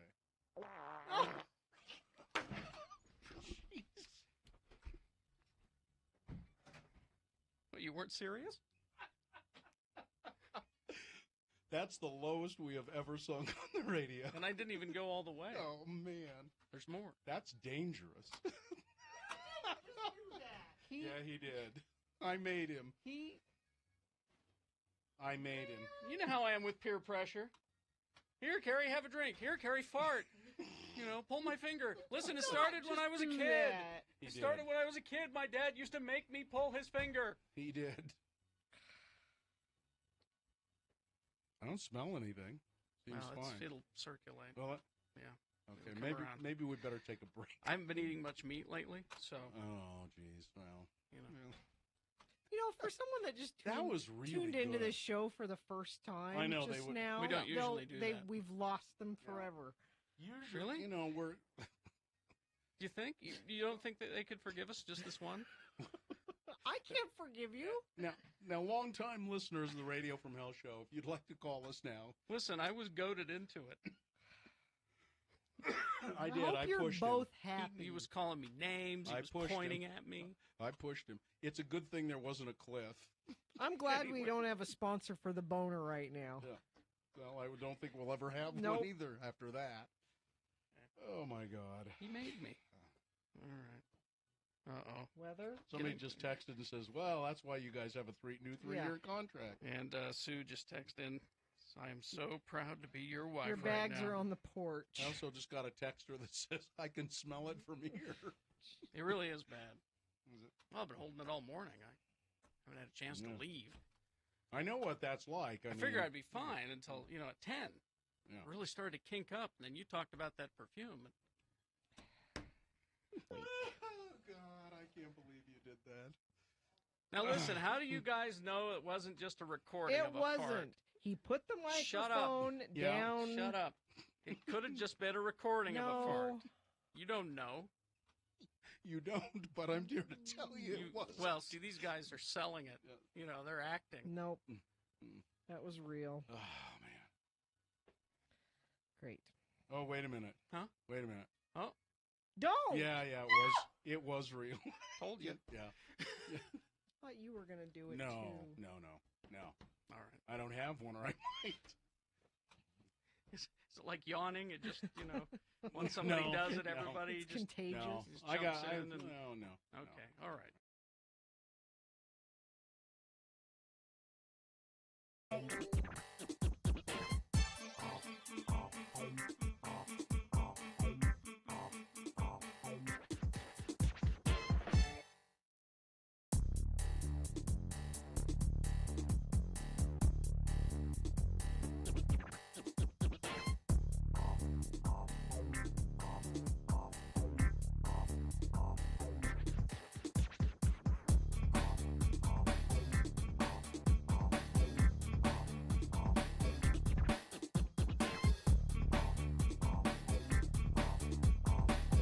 Ends right there, just like 7:23 right now. We do have boner of the day, but first, there's 3 things you really ought to know about this hour. Yes, Fig Newtons are good, and I keep forgetting that. Big roomy totes prove that the mini bag trend is over. Chris Evans, good looking with and without a mustache. Thank you. 7:24, and it is time now for Boner of the Day. 3 news stories. These are examples of bad, stupid, funny human behavior. You will decide with your vote of these 3 candidates which one is the worst, which one deserves to be Boner of the Day for today, May 12th, May 12th, 2022. We'll give you 2 candidates now, a third after the news, and once you've heard all 3, then you'll vote. And one of you lucky random boner voters will receive tickets to the Bagger Racing Series at Utah Motorsports Campus, May 13th through the 14th. 6 high-speed, high-stakes road racing classes, including the all-new Cobra AT Unlimited, stunt shows, vendors, and more. It's the Bagger Racing Series. Boner candidate number 1 is, we all make mistakes, Greg Norman, golfer. Yeah, the great white shark, I think they call He's him. Australian. He continues to get asked about his affiliation with Saudi Arabia, and he continues to say stupid things and insensitive things. Now, Mr. Norman, speaking to the media about Jamal Khashoggi, the Washington Post journalist who was brutally murdered in 2018 in the Saudi embassy in Istanbul, Turkey, said, when asked about it, well, you're doing this golf deal with the Saudis, but what about that murder of Khashoggi? What about that? And Greg Norman said, well, we all make mistakes. We all make mistakes. When was the last time you brutally murdered someone and cut them up into pieces? accidentally. Oh, this month? I mean, well, we all make mistakes, he said. Everybody's owned up to it, right? It's been spoken about from what I've read, going on what you guys reported, Norman said. You guys. To take ownership, no matter what it is, look, we all made mistakes. And you just want to learn from those mistakes and how you can correct them going forward. Why would Greg Norman say such a thing I really as that? shouldn't murder a journalist and cut him up with a saw. And Why do you suppose he would say such a And thing? it hasn't been resolved, or no one's confessed, or no one's been put in jail. Why or, would you Greg know, Norman say this? money? Yeah. Tons and tons of money that he's getting from Saudi Arabia for putting together this golf league. Yep. Boner candidate number 1. Oh, we all make mistakes. Here's boner candidate number 2. You know, his name doomed him to be a failure. Rock County, Wisconsin. Say that a man was arrested Monday after they found him passed out behind the controls of a forklift, which he had reportedly used to try and free his pickup truck from a ditch. According to the Rock County Sheriff's Office, deputies received a report of a white Ford F-250 stuck in a ditch. Deputies arrived. They said the truck was out of the ditch. It had been stuck there. The guy used a forklift, but he was asleep at the wheel of the forklift. He was drunk. The guy's name is Vernon Schmuck. You just Really? Yes. that's when you legally change your name. Yeah. That's when your ancestors should have legally Long changed their ago. names. Drunk behind the controls of the forklift asleep, Vernon Schmuck. His name has doomed him to be a failure, number 2. Coming up in a moment, boner candidate number 3, 200 million years old, priceless. Let's steal them. All right, boner candidate number 3. After this, Big Boy News and Opinioendo, brought to you by... Pick 3 services for $99 at Young Chevrolet in Layton. Options include oil change, tire rotation, brake check, multi-point inspection, alignment check, wiper blades, engine air filter, or AC system check. Learn more at youngchev.com. Ariana Grande wore a bra top to her brother Frankie's wedding. Good for her. Jeez, God, how... Ugh. And the Flight of the Conchords, Brett McKenzie. Britt, is it Britt? He has announced details of his solo album, Songs Without Jokes, is what it's called. Well, what's the point of that? You can listen to the new single, A Little Tune. I didn't listen to it. McKenzie, who was with Flight of the Conchords, further renowned for his music work on The Muppets, 2011, and The Muppets Most Wanted.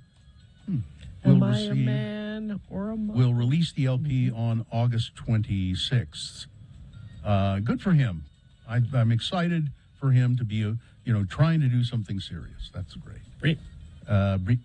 And let's see, is there one other celebrity story?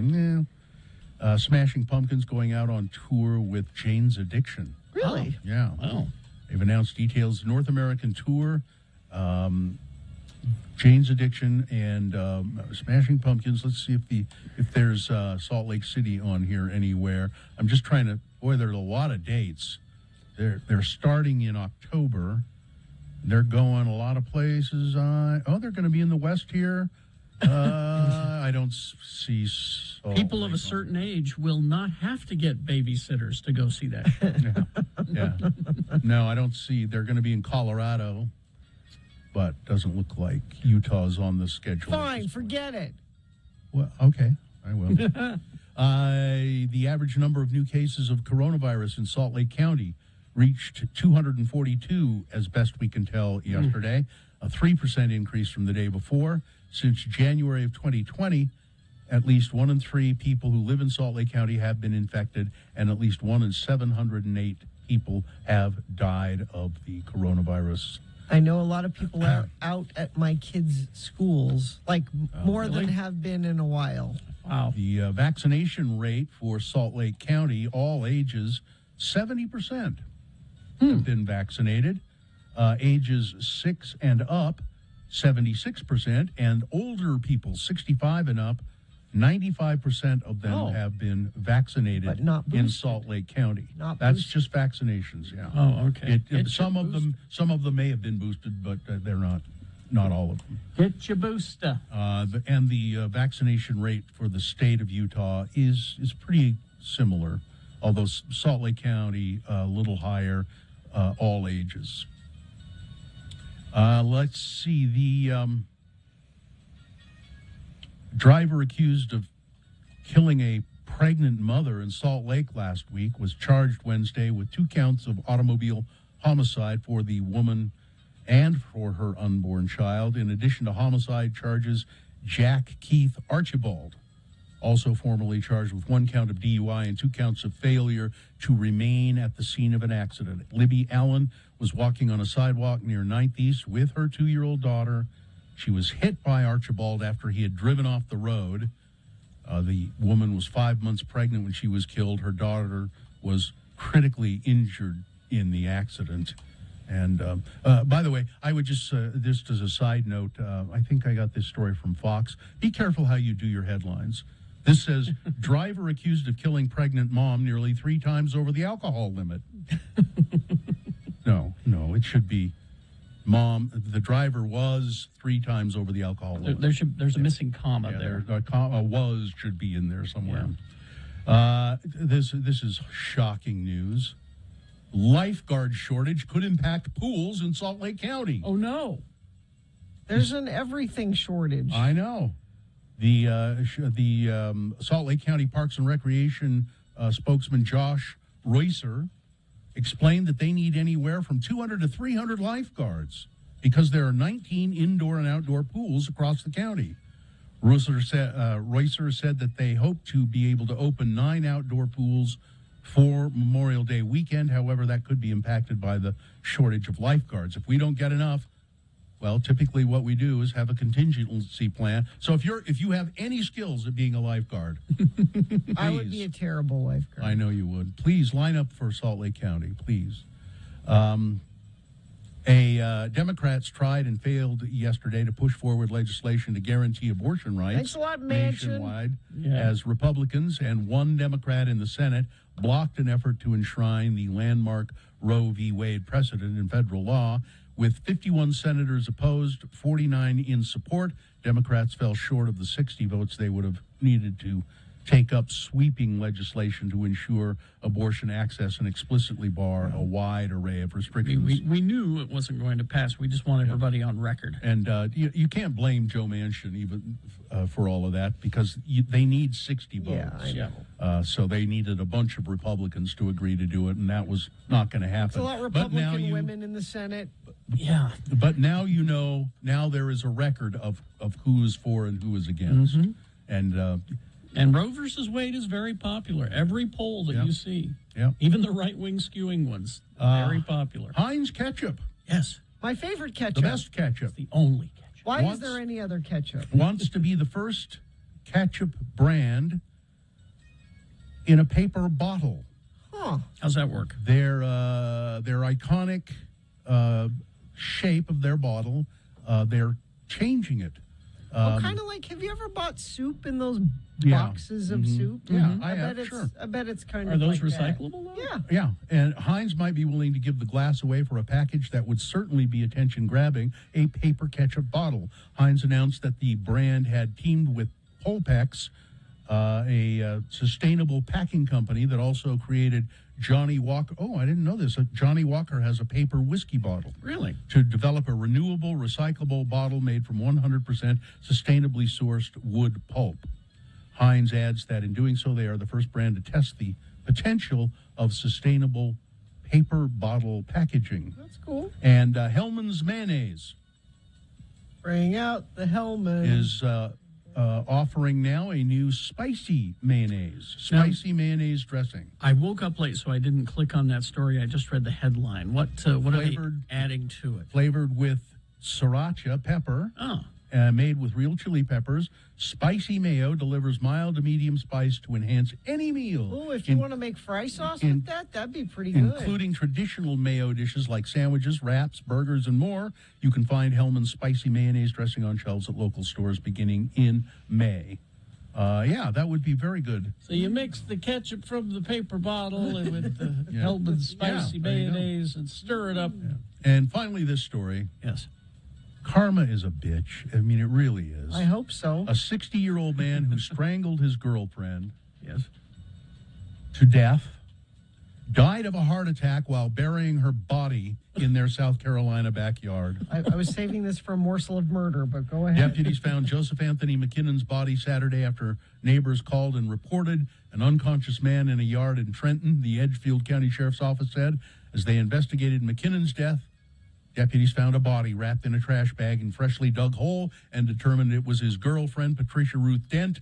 Apparently, he had strangled her, was going to bury her, but he had a heart attack while he was digging the hole. Karma is a bitch. All right. Weather, traffic. Weather brought to you by, are you searching for Pokemon? Locally owned Haster Games has the best selection of Pokemon, Dungeons and Dragons, Magic, and more. Shop online at HasterGames.com or visit the store. 6831 South State. Curbside service is available. So rain tapering off, and we'll end up having a really nice sunny day, actually. Highs in the low 60s, and we just warm up as the week goes. About 10 degrees a day until we're up in the mid to upper 80s by Sunday and Monday, it looks like. Let's see, traffic. There was a big crash, I-15 northbound near the I-215 overpass in Murray. About 15 minutes ago, they were reporting that all lanes were blocked except the HOV lane. This is just adding to delays from a separate crash at 72nd South. Now, I don't know if they've been able to open that up at all. If you're in the area and it's safe for you to text and let us know, that would be great, and I'll pass it along, 33986. Pick 3 services for $99 at Young Chevrolet in Layton. Options include oil change, tire rotation, brake check, multi-point inspection, alignment check, wiper blades, engine air filter, AC system check. Learn more at youngchev.com. See, that's what I thought. These cardboard containers are generally not recyclable because they're coated in wax and they're layered with foil sometimes. But this particular company is making one that is recyclable. Here's boner candidate number 3. 200 million years old, priceless. Let's take them. Now, I've only read one story on this. I'm a little unclear about one aspect of it. Fossils of reptile tracks in Capitol Reef National Park, dated to the Triassic period more than 200 million years ago, they've been stolen sometime between August of 2017 and August of 2018. The National Park Service, which describes the fossils as irreplaceable paleontological resources, say they were, it says here, removed from a trackway in Capitol Reef National Park. Now, I'm assuming that they were tracks of a dinosaur or some reptile in the rock, and somebody chiseled them out, I guess. That's what I'm guessing. It's not specific in this story. Vandalism hurts, the National Park Service said. Some of the oldest, most extensive reptile tracks in the western United States are found within Capitol Reef National Park. KSL says that the theft was discovered when they posted a photo of fossils on their Facebook page, and they say, if you've seen these, get them back to it. There is a $1,000 reward for information. There's a picture here at x96.com/live, but I don't really make out what that is. So. But I assume somebody chipped them out of the rock somehow. Boner candidate number 3. All right, let's review the first 2 and vote. Boner candidate number 1. We all make mistakes. That's what Greg Norman says about the Saudis and the Saudi government for killing and cutting up Jamal Khashoggi. Well, they've owned up to it. We've all made mistakes. Boner candidate number 2, his name doomed him to be a failure. A guy named Vernon Schmuck, found drunk behind the wheels of a forklift. And boner candidate number 3, 200 million years old, priceless. Yeah, let's steal. All right, time to vote for your boner of the day. 1, 2, or 3. Remember your candidate number. Gerard Depardieu. 1, 2, or 3. Remember your candidate number. Put that single digit in the message of a text. Text it to 33986. Or you can call Katie in the producer's booth at 877-602-9696. Use your voice to vote. You can go online, x96.com. Look for the box that says Boner of the Day, May 12, 2022. And you can vote there. If you don't see that box, refresh your internet browser. It'll appear.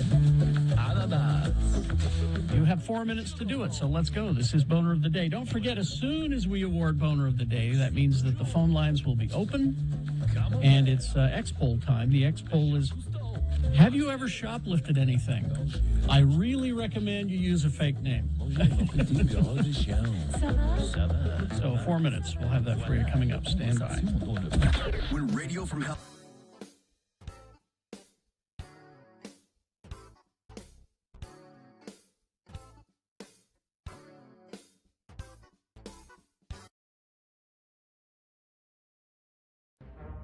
It is the 23rd century. Humans have left the lowly confines of planet Earth and have sought their destiny among the stars. While many things have changed, one constant remains: the need for young men to venture forth and do the work of the Lord. This is the tale of two such men who at the age of 19 have answered the call of their general authorities and are embarking on a 2-year mission to spread the gospel throughout the galaxy. This is the story of Space Elders! We join our elders as they pursue leads given them by Zone Leader Hansen. This episode finds elders Christiansen and Jensen trying to catch up to a rather well-known starship. Captain, scanners show 2 small one-man craft closing fast. Captain, they're hailing us. Analysis, Mr. Spock. Readings coming in now, sir. 2 single-occupant warp-capable 10-speed bikes. Spock, enough with the details. Who are they? There is a 99.7% probability they are LDS missionaries. Mr. Sulu, go to red alert. Evasive maneuvers. Arm photon torpedoes. Aye, Captain. No good, Captain. They're still closing in on us. Mr. Sulu, ready phasers. Phasers ready, sir. Damn it, Tim, don't you think that Starfleet would disapprove of you blasting away at unarmed missionaries? As much as I hate to agree with the so-called doctor, I believe his logic is sound on this matter. Don't bite me, you pointy-eared half-breed. Bones, that's enough. Report, Mr. Sulu. While you and the others were bickering about our strategy, we were boarded by the missionaries. Mr. Sulu, where are they now? Turbo lift number 7 en route to the bridge. Hi, my name is Elder Christiansen, and this is my companion, Elder Jensen. We represent the Church of Jesus Christ of Latter-day Saints. You know, the Mormons. We're here to ask you if you've ever heard of our church, and if so, would you like to know more? Spock, what does the computer have on these Mormons? Fascinating, Captain. Church founded in the 19th century, has grown steadily since, preach a belief system involving an eternal afterlife, and encourage their members to abstain from drugs, including caffeine, gambling, and sex outside of marriage.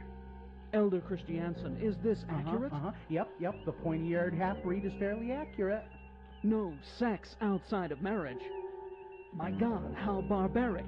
We wouldn't be able to fill an entire hour of TV time if I didn't stop to have sex with green, large-breasted women with blue hair every week. It would cause some difficulties for the riders, Captain. Spock, see if you can sneak around behind them and use the Vulcan nerve pinch on them. Excuse me, elders, but you seem to have some lint on the shoulders of your dark suits. Let me be of assistance. Quick, put them on their bikes and beam them into deep space. Could this be the end of our elders? Would Starfleet really frown upon firing photon torpedoes at missionaries? Why was Dr. McCoy always hanging out on the bridge when he should have been in sickbay? Find out the answers to these and other questions on the next nerve-pinching episode of Space Elders!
contact numbers to participate in our X poll, which will begin right after we award this Boner of the Day. And the Boner of the Day is brought to you in part by leftovers. That's why I just had some leftovers. That's why. And Randy's Transmissions, looking for journeyman mechanics to join the team. If you have extensive mechanic skills in electrical, remove and replace transmissions, and diesel repair, they have a $1,000 sign-on bonus for you. Email Matt at randys-transmissions.com. That's Matt at randys-transmissions.com. Well, I'm surprised at the results. Really? Not gobsmacked surprised. I was going but to say, this one was a hard one to pick, though. But I am somewhat surprised. I thought that for sure that Greg Norman would win. But no. No? I thought he would win because of just... That's who I was voting What an for. awful, what an awful thing. But many, 25, 30 more of you thought that stealing the dinosaur tracks from Capitol Reef was the worst. And that wins Boner of the Day, number 3. Here we go. That's the winner of Boner of the Day for today, May 12, 2022. Now qualified to be Boner of the Week. That will be decided tomorrow by Dave Mattson. Dave, the flower guy, will be here and just tell us who it is. Is this a sponsored feature, Gina? Yes, Gracie's is open daily for lunch and dinner, brunch on Fridays, Saturdays, and Sundays. Enjoy food, drinks, and live music on their award-winning heated patio. Gracie's at the corner of 3rd Southwest Temple. Adults only.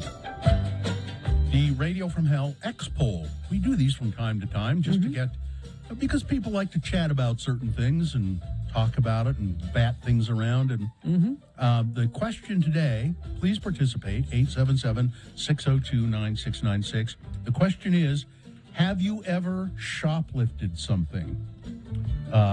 You can use a fake name if you feel, but the statute of limitations might have long run out. You I can don't know. text, too. Maybe you feel more comfortable doing that. 33986. Like this person.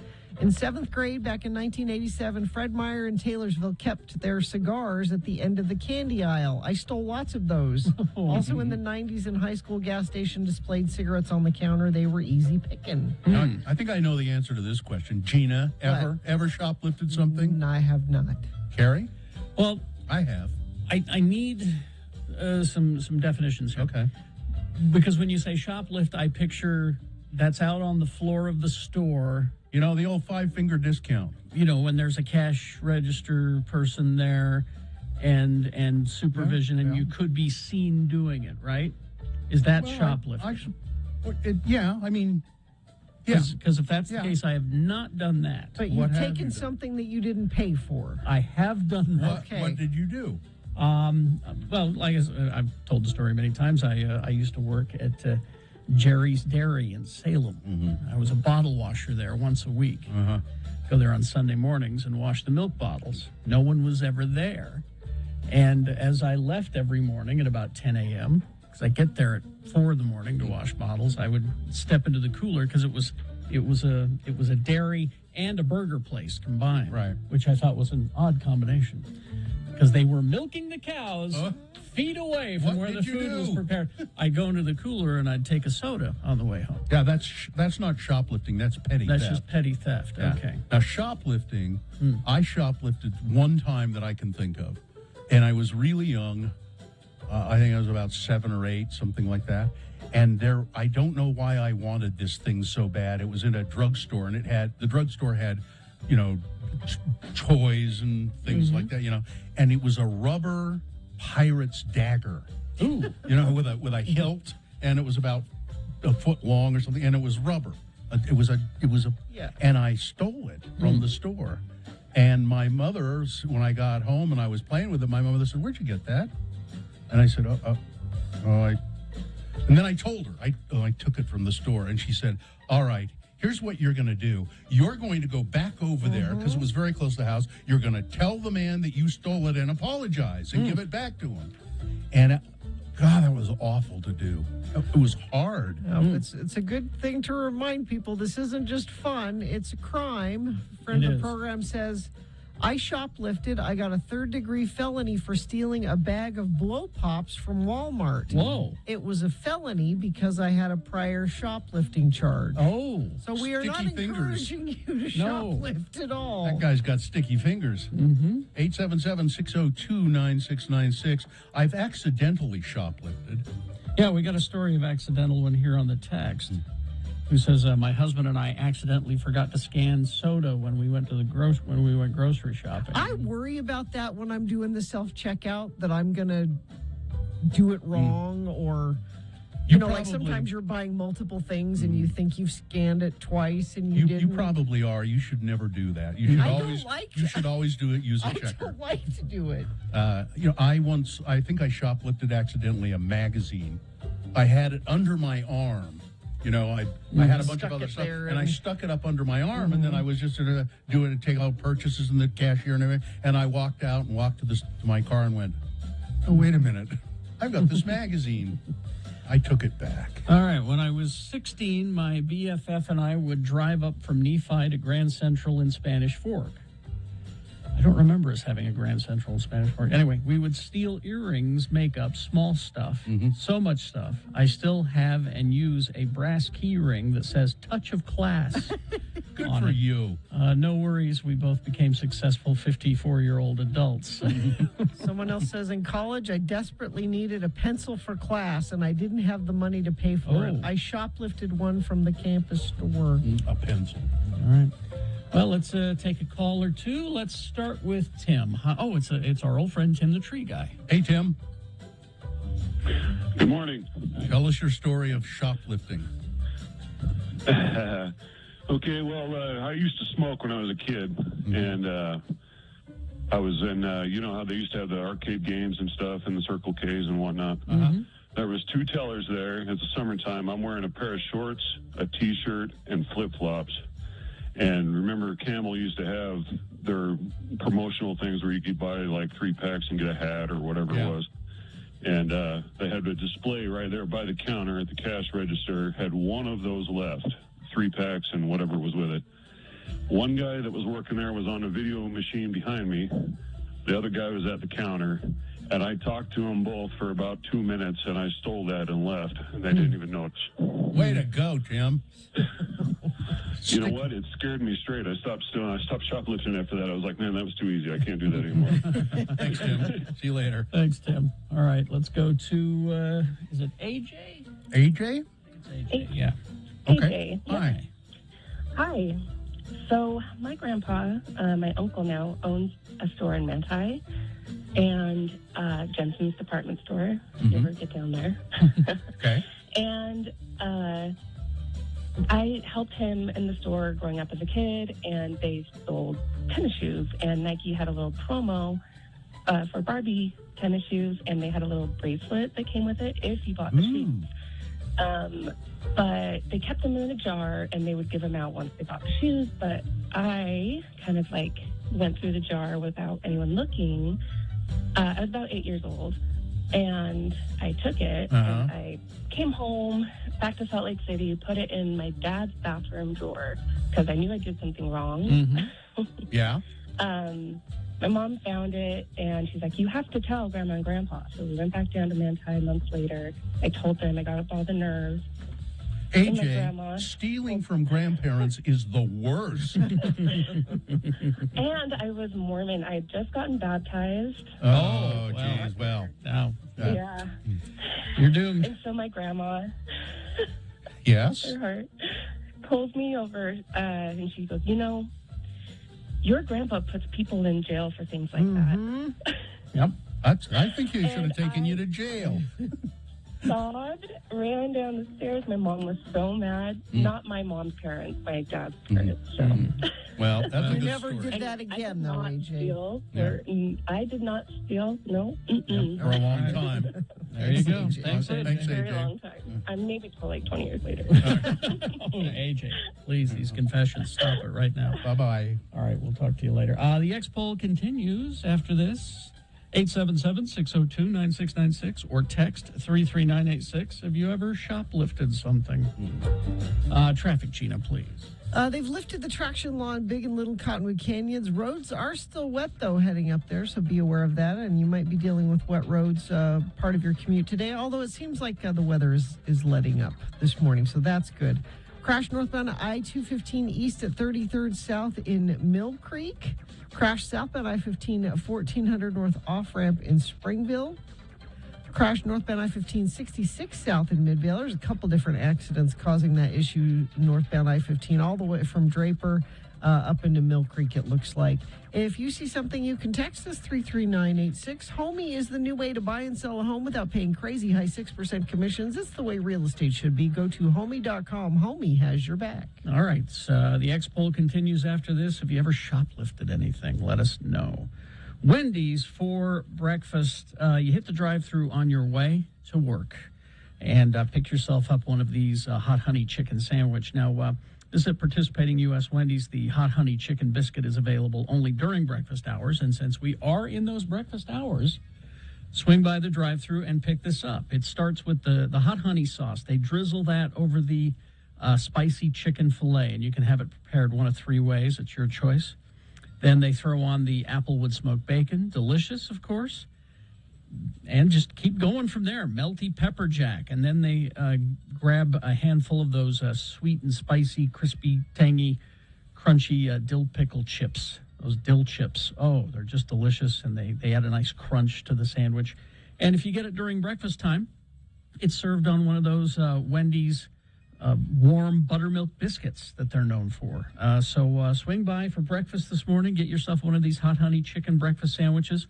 Or if you can't make it for breakfast, it's served the rest of the day as a sandwich at Wendy's. Real Alternative is back. X9.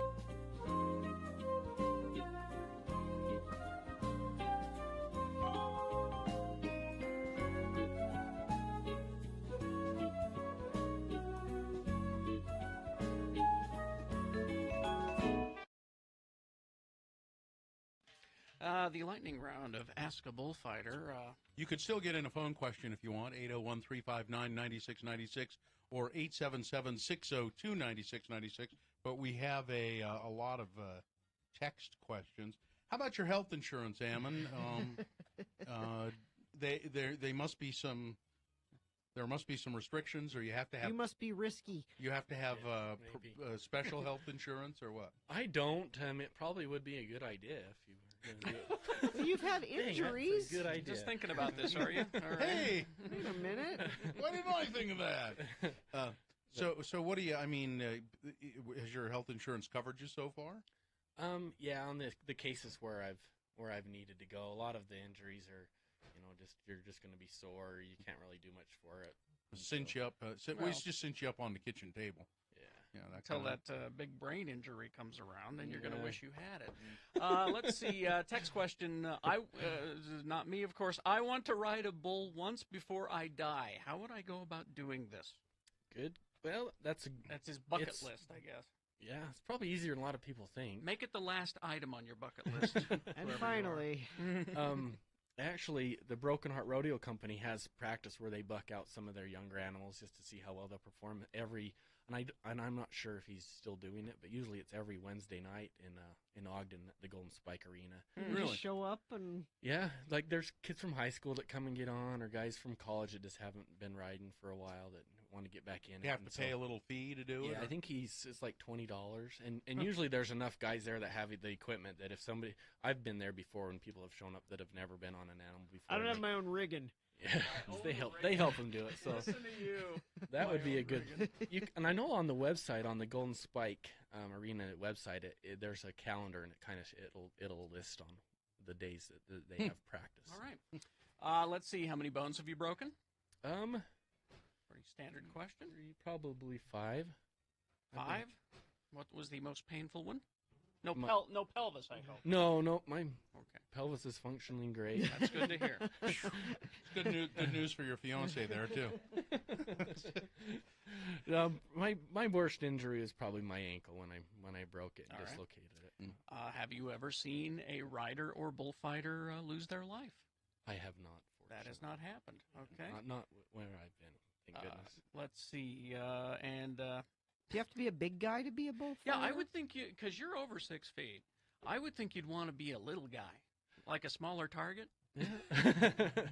Yeah, I don't know. I mean, I don't know if I'm big or not, but this is my size, and the guy I work with is the guy that I fight bulls with. He's about my same size, and I kind of think of it as there's more cushion for the pusher.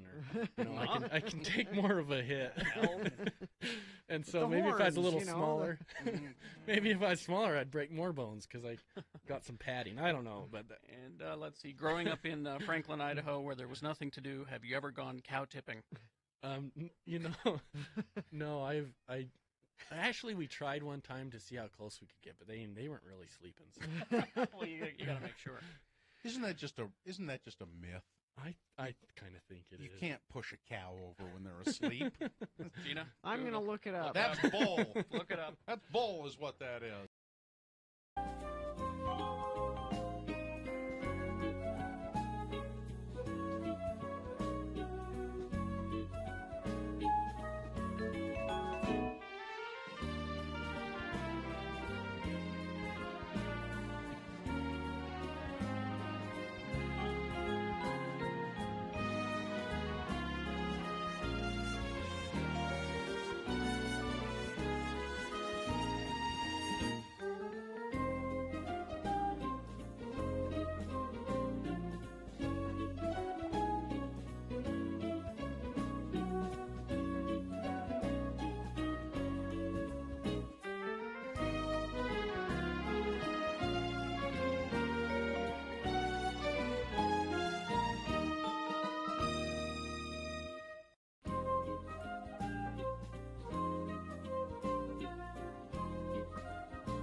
Is this sponsored, Gina? Oh, let's just go right ahead. Okay. You really haven't shoplifted anything, Gina?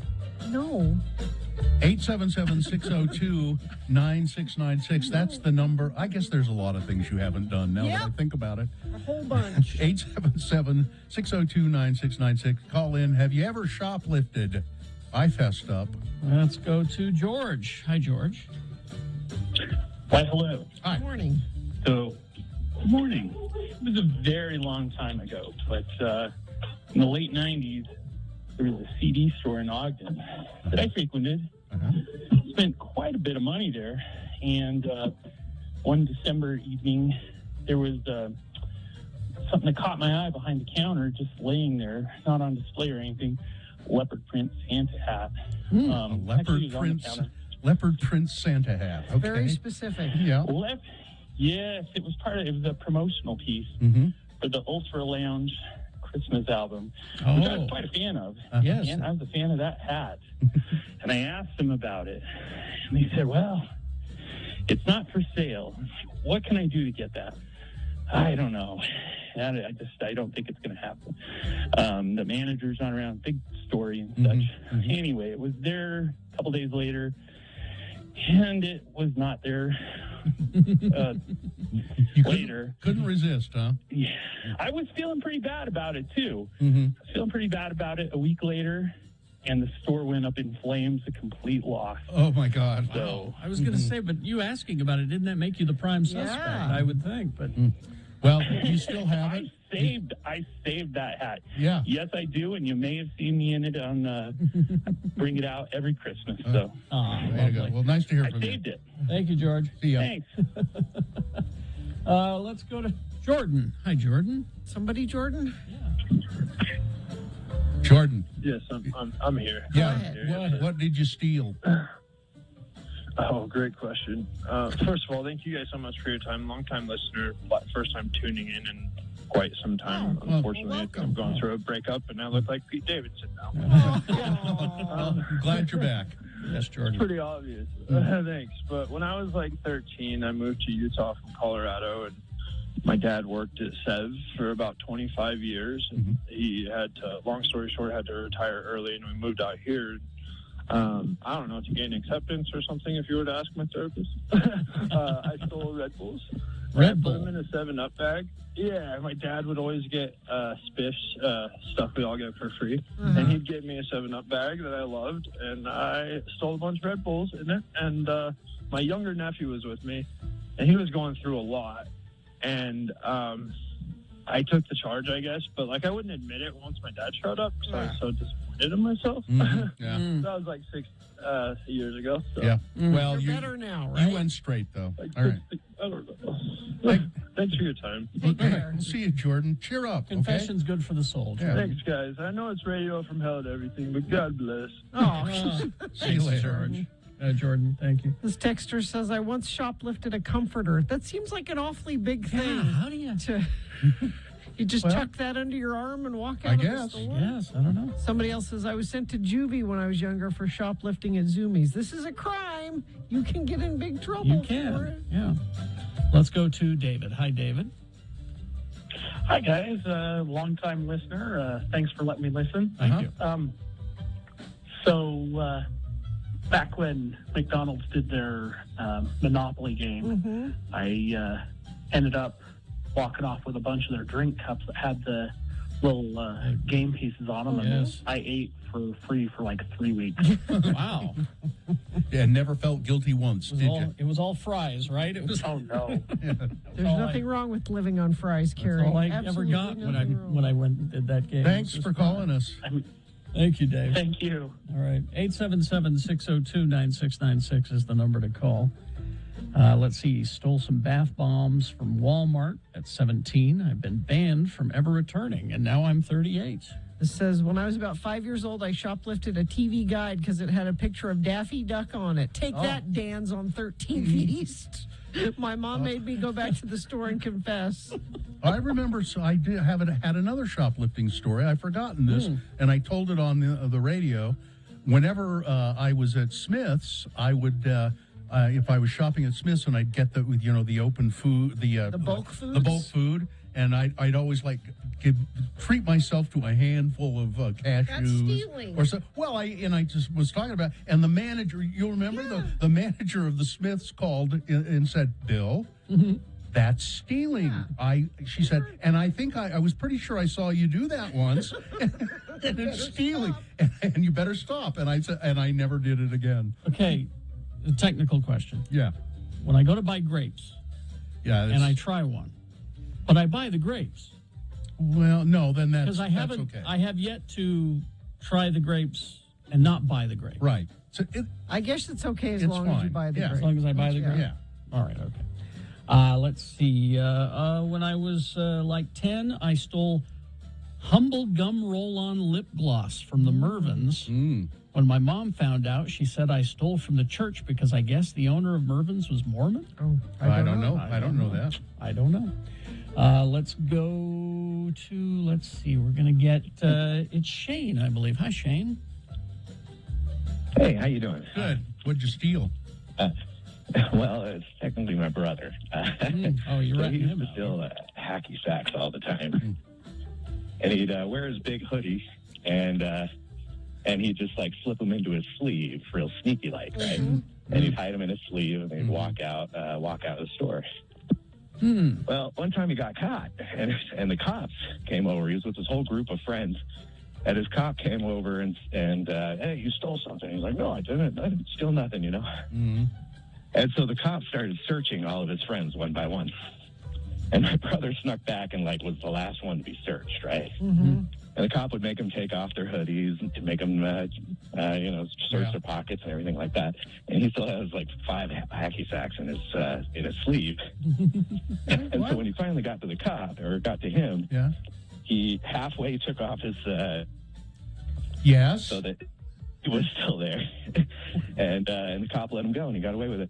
Why? I don't understand why anyone would want to steal 5 hacky sacks. What? They were good hacky sacks. A good He hacky was a sack. teenager that loved playing hacky sack. Yeah. All right. Okay. And they would fall apart, so if you played enough. okay. They would wear out. Thank you, Shane. This is a good text. I was at the strip club and I found a $100 bill on the floor and I took it and then I tipped the girls with it. Well, good. So that's okay. It went to where it was supposed to go. That's why it was there. Let's go to Ryan here, and then we'll wrap things up. Ryan. Hey, Ryan. Hello. Yeah. This was at ZCMI Mm-hmm. in Southtown Mall.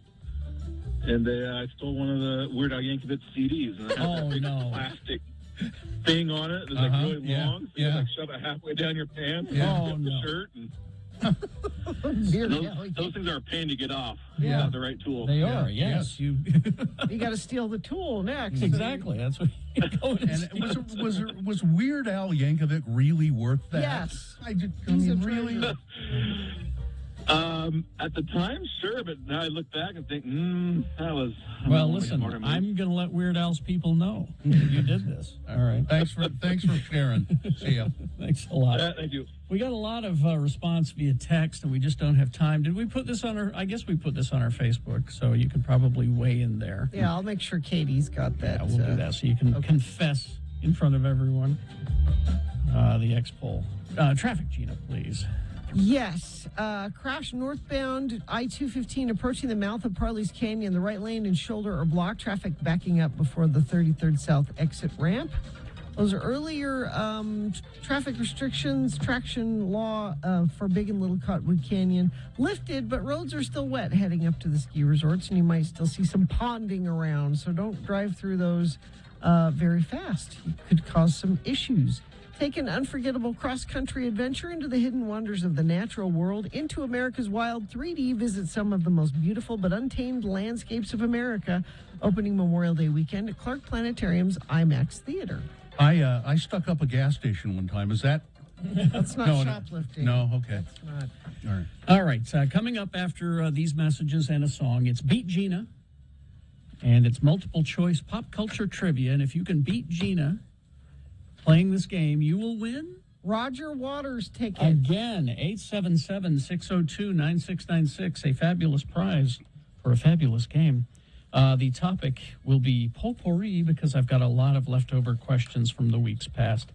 So, 877-602-9696 to play Beat Gina right now.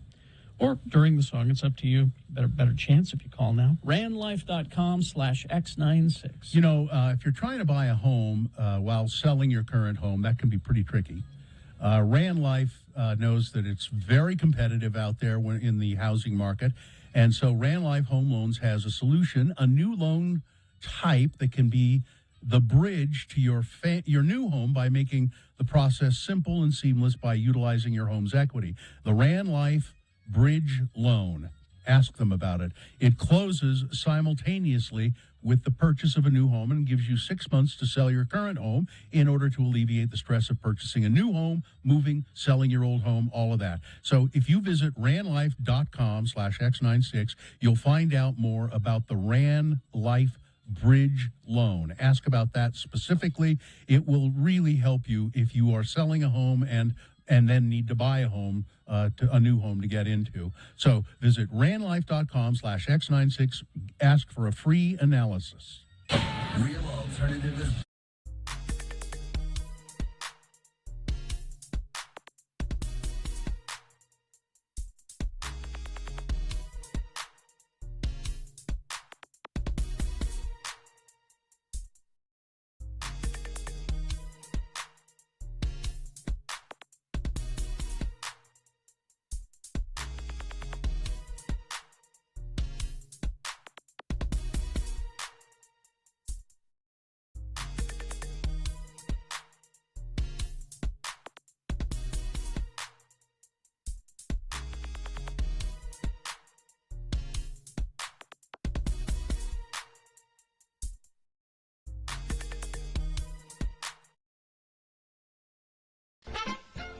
And now, let's try to beat Gina.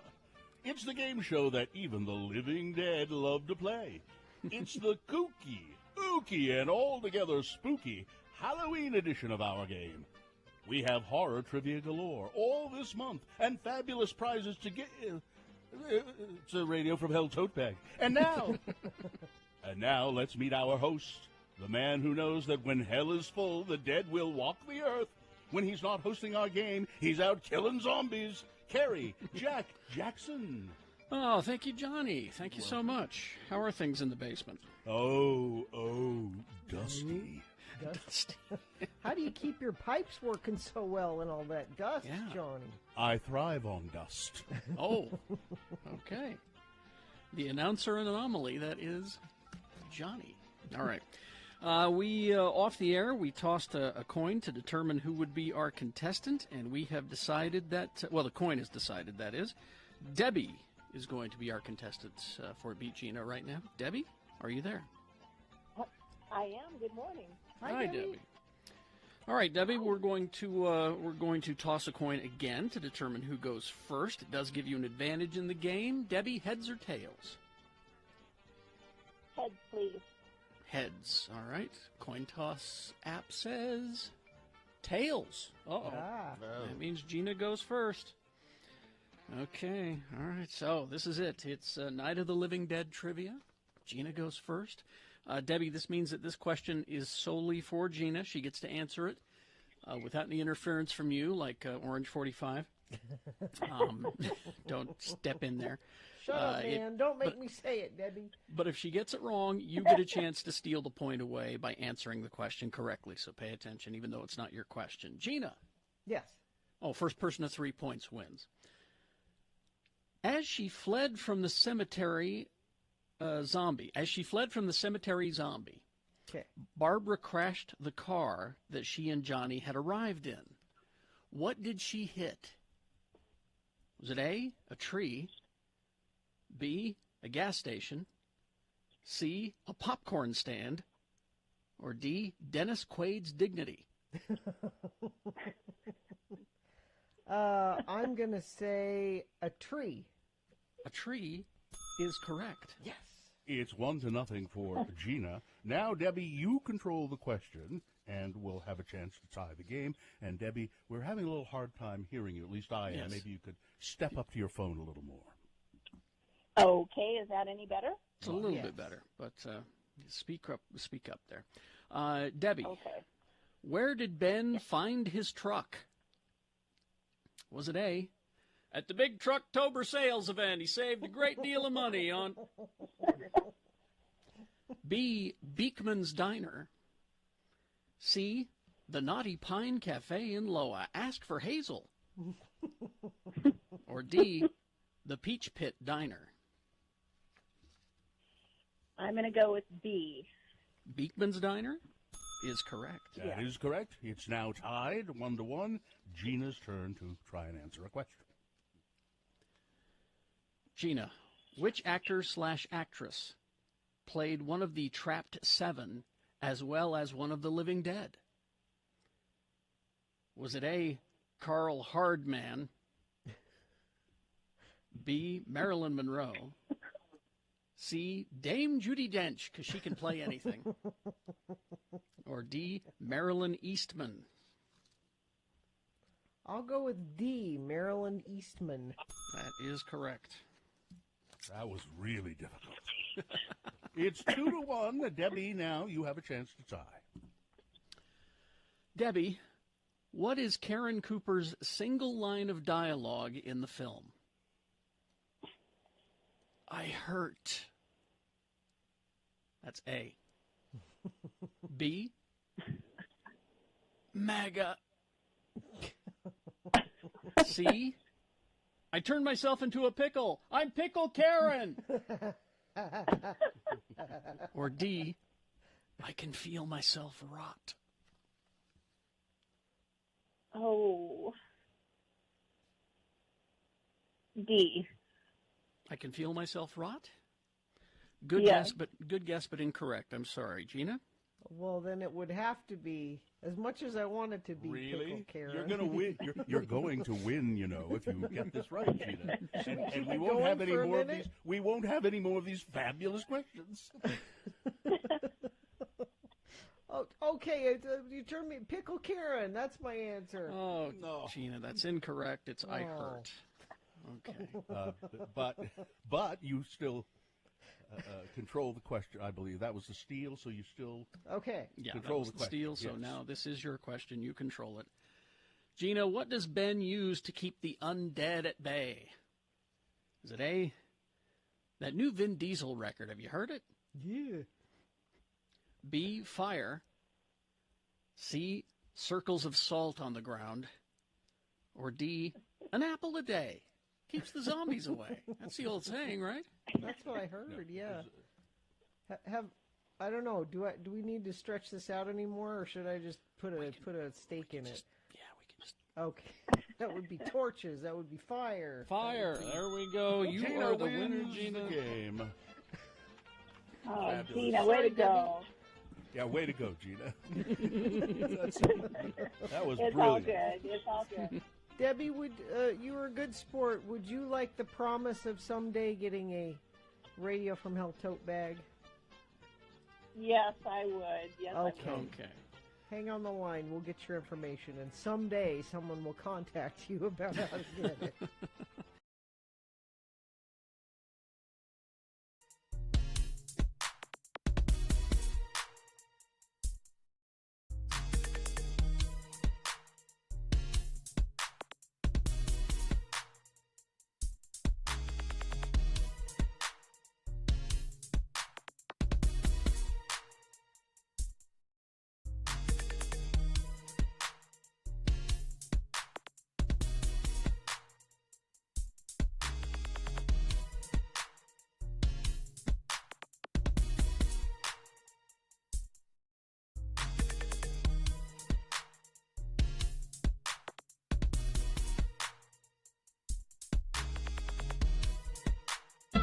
Are you feeling tired and tense? Are you full of senseless rage? Are you looking for a complete release from the troubles of the day? Well, we have that for you right here in the game we call Beat Gina. And it's so easy, even the simple folk can play. I'm your announcer, Johnny Ola, and here's the man who gently but firmly guides the game to its inevitable conclusion, Carrie Judson. Thank you, Johnny. You're welcome. So much. All right. We've got a contestant on the phone to play Beat Gina. This is Josh. I think Josh, right? Hello, yes. Hi, it is. Josh. Hi, All right, Josh. Josh. Hi, Carrie. Hi, Gina. Hi, Bill. Well, hi, Johnny. Johnny. Sorry, Johnny. Nice to meet Bill. you. Forgot Bill leaves. Nice to meet you, Josh. Bill has left. They don't get along, so they I'll punch that Well, little that makes turd in the sense. face. I like both of them together. Oh, thank you, Josh. Josh, here's how we play the game. It's multiple choice pop culture trivia. Let's toss a coin to see who goes first. It does give you an advantage in the game. Heads or tails, Josh? Let's go ahead. All right, coin toss app says heads. So that means Josh goes first. You're well on your way to winning these Roger Waters tickets. He's coming to Vivint Arena awesome. on September 8th. It's going to be a good show, always is, and let's see. I'm excited. You're going to have a good time. Well, don't get You excited might yet. have a good time. Now, if you don't beat Gina, if she beats you, what are you prepared to do in her name? I'm going to visit a local restaurant and support local business. That's All what right. I like to hear. Thank you, Josh. All right. This first question is yours to answer exclusively, Josh. If you get it correct, you get the point. If you do not, Gina gets a chance to answer it correctly, stealing the point away from you. We'll go back and forth until one of you have three. So let's begin. Potpourri, because I have a whole bunch of leftover questions from games past. So let's start with Dwayne The Rock Johnson trivia, Josh. Ooh. First question is about Dwayne The Rock Johnson. What is The Rock's favorite hobby? What is The Rock's favorite hobby? Is it A, his bottle cap collection, B, underwater basket weaving, C, cooking, or D, light tackle saltwater fishing? Well, as much as underwater basket weaving sounds fun, let's go with C. Cooking? So you smell what the rock is? No, that is my incorrect. God. Oh, man. Gina is now going to steal the point. It was super specific, so I'm going to go light tackle saltwater fishing. That is correct. It's 1-0 for Gina. And Josh, she controls the question, so bet I get do. ready to say bye-bye. Wow. Okay. Oh. Gina, Lucille Ball trivia. Yes. How did Lucille Ball die? Was it A, too much Vitamita Vegemin? Yeah, thank you. Vitamita Vegemin. Do I get a half a point for that? No, I wish you did, though. B, lung cancer. C, heart disease. Or D, drowning in a grape-smashing winemaking pit. Was it the lung cancer from the smoking? No. Correct. Oh. Josh, you have a chance to steal. Can you read the options again, please? You're going to ask me to say that again? I'll say it. Vitamita Vegemin. Is it A, too much Vitamita Vegemin? Vitamita Vegemin. All right. Lung cancer is incorrect. C, heart disease. Or D, drowning in a grape-smashing winemaking pit. Let's go heart disease. Oh, always Let's go heart disease. Yes, indeed. It's now 1-1. Josh has tied the game, and Josh controls the question. Josh controls the question. Yeah. All right, Josh. Jack Nicholson trivia. Okay. This is a genuine trivia question. Okay. There are no joke answers. Oh, okay. I'm sorry. Which of the following movies is not one of Jack Nicholson's favorites that he did? Was it A, One Flew Over the Cuckoo's Nest in 1975, B, Batman in 1989, As Good as It Gets in 1997, or D, The Shining in 1980? Ooh. Let's go with C.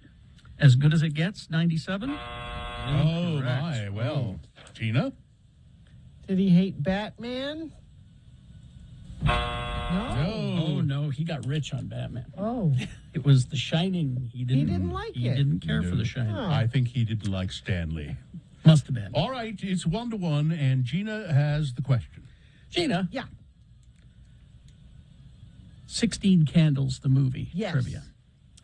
In 16 Candles, the name of what band is written on Samantha's folder? That's Molly Ringwald. Yeah. There's a band written on her folder. Okay. Is it A, Van Halen, B, Cannibal Corpse, C, The Toasters, or D, The Rave-Ups? The Rave-Ups. Rave-Ups is correct. Positively lost me. It's now 2-1. Josh controls the question, has a chance to tie.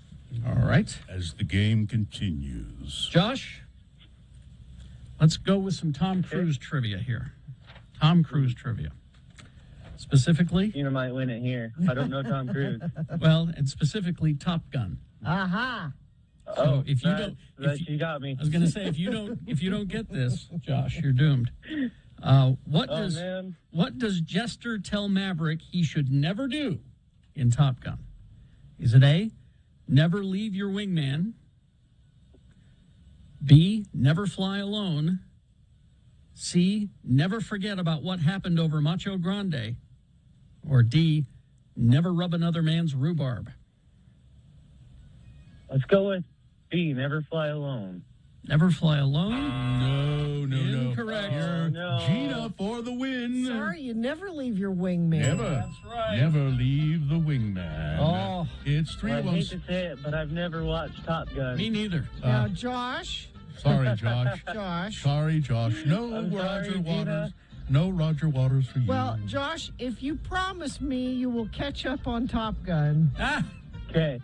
before you go out to the local restaurant, I will go ahead and give you the Roger Waters tickets coming to Vivint Arena September 8th. There's just zero stakes in this game. I am this close to reporting you all to the Game Show Advisory Board. And he'd do it, too. Josh, hang on the line. All right. Okay, thank you. I'm leaving this den of lies. We'll get your information. Hang on. Sorry, Josh.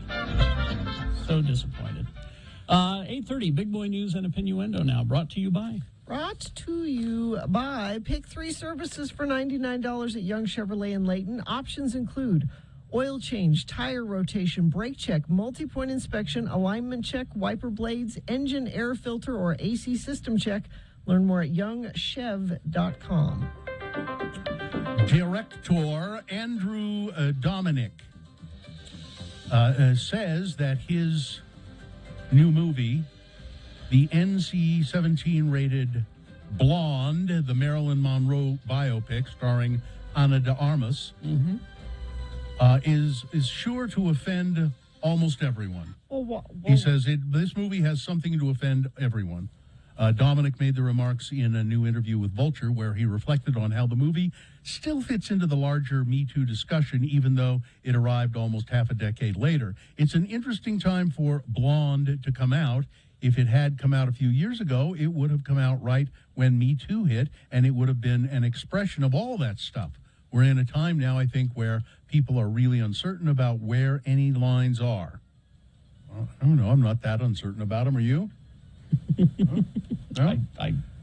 It's a film that definitely has morality about it, but it swims in very ambiguous waters. Like what? Because I don't think it will be as cut and dried as people want to see it. There's something in it to offend anyone. If it's got Ana de Armas in it, I can almost guarantee you that it'll offend somebody. He's just being very vague and saying shocking things to hype up the whole thing, and it'll probably arrive and we'll go, whatever. People will go, oh okay. Yeah. Let's see. And this is an interesting project. In an extremely 2022 move, it says here, Dolly Parton and Doja Cat will star in a TikTok musical for Taco Bell. Themed around the Mexican pizza, which everyone misses. If people who love Taco Bell, they don't do the Mexican pizza anymore, and people miss it. That sentence could have been generated by artificial intelligence that was fed a list of buzzwords. That's as far true. as I'm. But no, Mexican Pizza the Musical is real. A fast food ode to the Taco Bell menu item that will return to stores this month, and it will air live on TikTok on May 26th. But couldn't you just get a chalupa and flatten it out and call it? Because that's what they did. It's all the same ingredients. That's what they did. It all started when Doja Cat shared a contractual rap for Taco Bell with a silly trumpeted beat and Taco Bell's titular chime about Mexican pizza, which was taken off to Taco Bell menu in 2020. I will end you if you ever dare to go discontinued, she said. That ain't even Mexican food. TikTok comedian Victor Kunda took her jingle and ran with it, parodying an intense rehearsal for a professional production of Mexican Pizza, the musical by Doja Cat. He did a mock-up of what it might look like, and Taco Bell went, let's do this. And they got Dolly Parton to agree to be in it. Okay, I'll look for it. All right. And I don't think we did this story on the air, but Gina, you were talking about this the other day. Tokyo's stylish toilets inspired director Wim Wenders, apparently.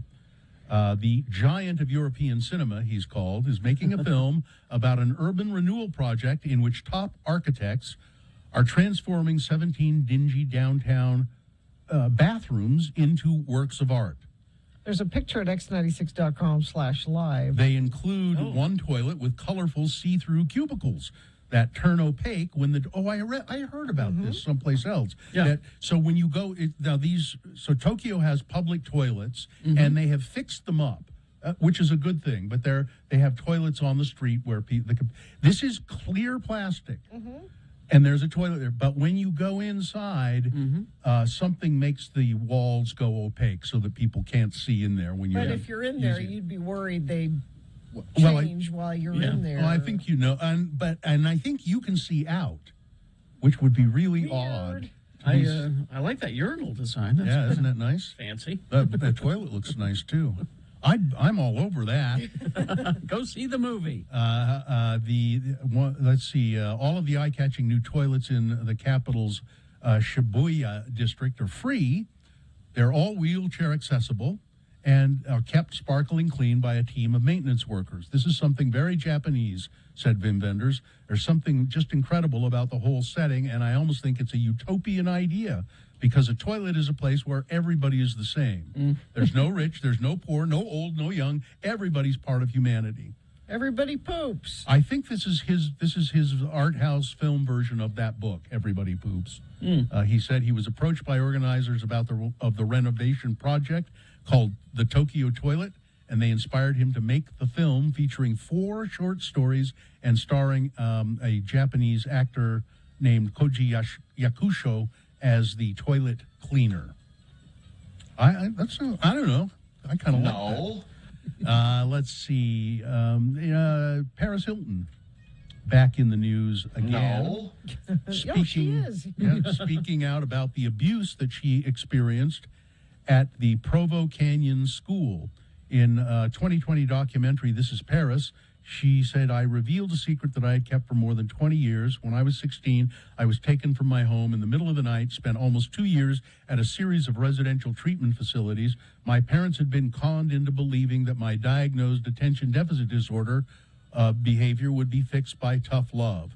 But she said that the Provo school, she was physically and sexually abused by people there. She came here and lobbied our legislature about it. And she's still out there lobbying to have more oversight over these facilities. A postgraduate researcher at the University of Manchester in the United Kingdom and an adjunct professor for the Florida Atlantic University's Geosciences Department found a fossil, a fragment of an asteroid that they think is the asteroid that killed off the dinosaurs. I'm not sure how they would know that, but they found it in a place where there are thousands of well-preserved fish fossils, and they believe that this fragment of an asteroid was the actual one that hit the Earth and made, and altered everything so that the dinosaurs couldn't be around anymore. If that hadn't happened, we'd have dinosaurs today, wouldn't we? I mean, I think. Life finds a way, Bill. The Division of Wildlife Resources here in Utah has very good advice. Yes. Hold this true. Hold this to your heart. Do not touch dead birds. Yes, that's... Now, I don't think I should have to be told that, but... Maybe tell kids that? It's because the reported first case of bird flu confirmed in wild birds, and it could be contagious to humans. It's you want another pandemic? That's how it happens. So if you find a dead bird, don't touch it, okay? Here, this final story. Apparently, if you add sea squirts to your diet, you could reverse signs of aging. Sea squirts? Sea squirts, yeah. What is a sea squirt? Sea squirts. If you eat sea squirts, they're saying that they may slow down the aging process. Well, what is a sea squirt? They are part of an invertebrate family called Acididaceae. They're marine animals that look like potato-shaped tubes. They live in reefs, in pier pilings, rocks, or even on a ship's hull. You're nodding, Carrie. As a food, people can eat these organisms either raw or cooked. They are a regular ingredient in both Korean and Japanese cuisine. You've eaten these? I think I have too, actually. What makes them increasingly important for scientists is the fact that they contain substances called plasmogens, and these are naturally occurring substances which are vital to bodily processes, including the heart, brain, and immune system, and they believe that this plasmogen may slow the aging process. I need to fund a study that the results will be that French fries make you live longer. I need to fund this study. There is no way that any study would find that. That is already predetermined. I need to stun a fuddy is what I need. No study would ever show that French fries will prolong your life. You can fund a study to come to any conclusion you want if you have enough money. Big Potato will finance that. Call me Big Potato. What have you got against sea squirts? She had them once. Come on. I got sea squirts. I can't. Where's your bathroom? Sports weather traffic. Every now and then, the fine folks behind Inside the NBA decide to do something silly. And they did something like that on Tuesday night. They decided to have Shaq and company eat weird ice cream flavors. Mm-hmm. And Shaquille O'Neal did not care for the Kraft mac and cheese ice cream that he was served. That sounds like a terrible idea. It looks kind of terrible, too. I'm looking at a picture of it at x96.com/live. I still want to try it. Why? Well, I would try it. It's you know that special color of Kraft mac and cheese? That nuclear orange. That's the color of the ice cream. Oh, good. I'd try it. Yeah, you put some sea squirts in there. You're set. Yeah. And in the NBA yesterday, Memphis Grizzlies, 134-95 over Golden State. Golden State still leads that series 3-2. The Bucks over the Celtics 110-107. Milwaukee leads that series 3-2. In the NHL, Calgary Flames over Dallas 3-1. Calgary leads that series 3-2. Panthers over the Capitals 5-3. Florida leads that series 3-2. And the Rangers over the Penguins 5-3, although Penguins lead that series 3-2. The Salt Lake Bees are on the road in Las Vegas. They won last night 10-3. They play again tonight at 8 p.m.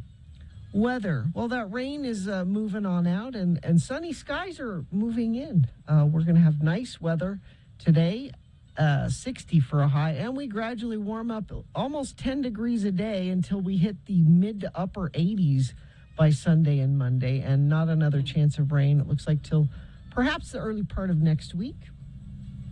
Traffic, we were having lots of issues earlier, although most of those seem to be clearing up. Still some residual slowage northbound I-215 east at 33rd South in Mill Creek. Those earlier traction restrictions for Big and Little Cottonwood Canyons have been lifted, but the roads could still be wet if you're heading up to the ski resorts this morning. And if you see anything, you can text us 33986. Do you or someone you love struggle with addiction? Help is out there. Renaissance Ranch is one of Utah's best addiction treatment centers. Schedule a free consultation at renaissanceranch.com. Thank you. Non-stop music for 1 hour, right after Radio from Hell on X96. When you think about it, there's not a lot you can really...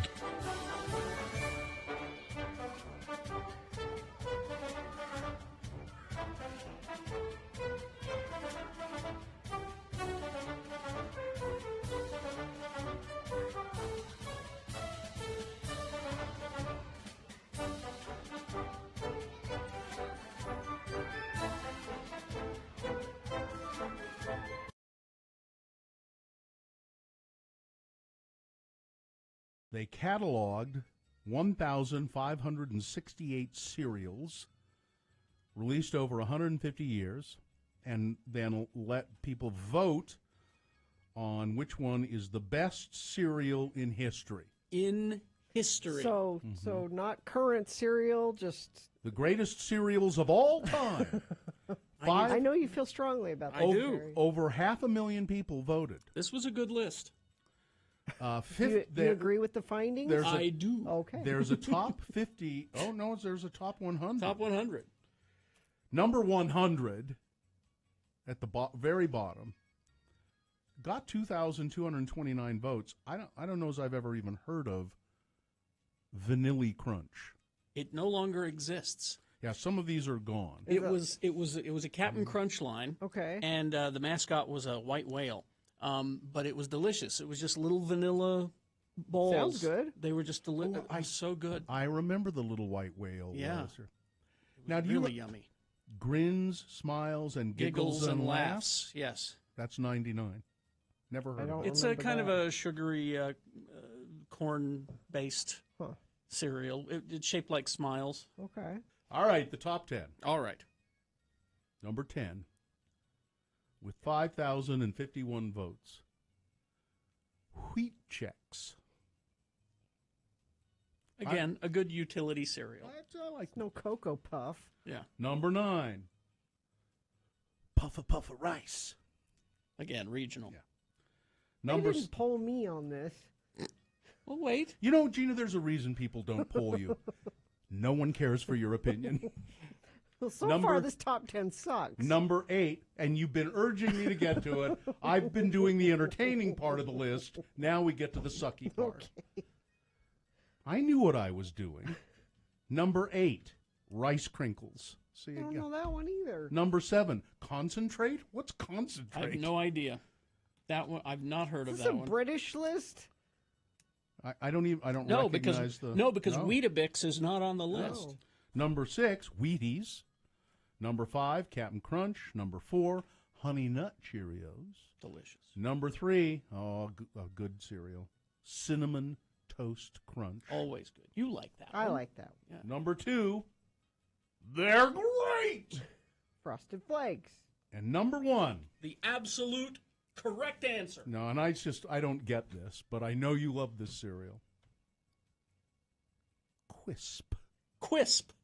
I nearly wore my Quisp watch today because of that. A cereal that should come back, right? It shows up every now and then.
Hey, let's go here. Who's that journalist? The pickle guy. Gurky. Gurky.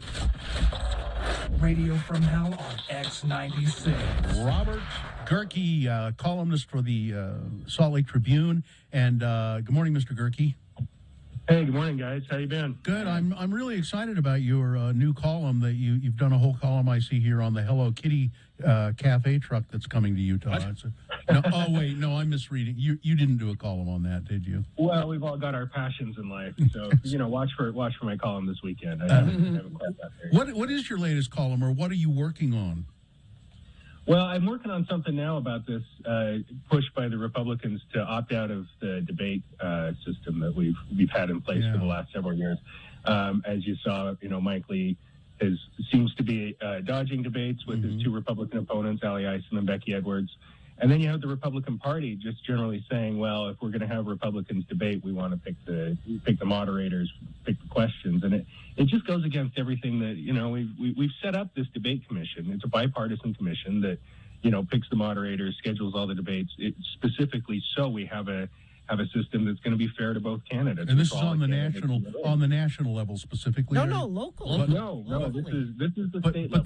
But the same. They're doing the same thing. The Republicans are nationally. There's the presidential debate commission. Right, yeah, but that's exactly right. I mean, this is part of the playbook now, where you don't trust the fake news media. They're out to get you, so we're going to, not participate in debates. And who suffers in this scenario? I mean, I think it's voters, It's and to a lesser extent, the candidates who, want to have a platform to have these interactions. But, debates have a history in this country. We've done these, the famous Lincoln-Douglas debates, the Nixon-Kennedy debates, and at a local level, they're even more important because they don't get the national attention that they do, or the large-scale attention for some of these smaller races. And so this is an opportunity for voters to get to know them. And I think it's really to the detriment of our system. Yeah, you get people complaining that they're sometimes, but they aren't real debates. They're and they talk about what a debate should be. But it is certainly a chance for you to see how the candidates behave when they're in action. How how what they have to say and how they handle things. And there's something about the mastery of a topic. There's being able to think on your feet, being able to communicate effectively. I think all of those are important things.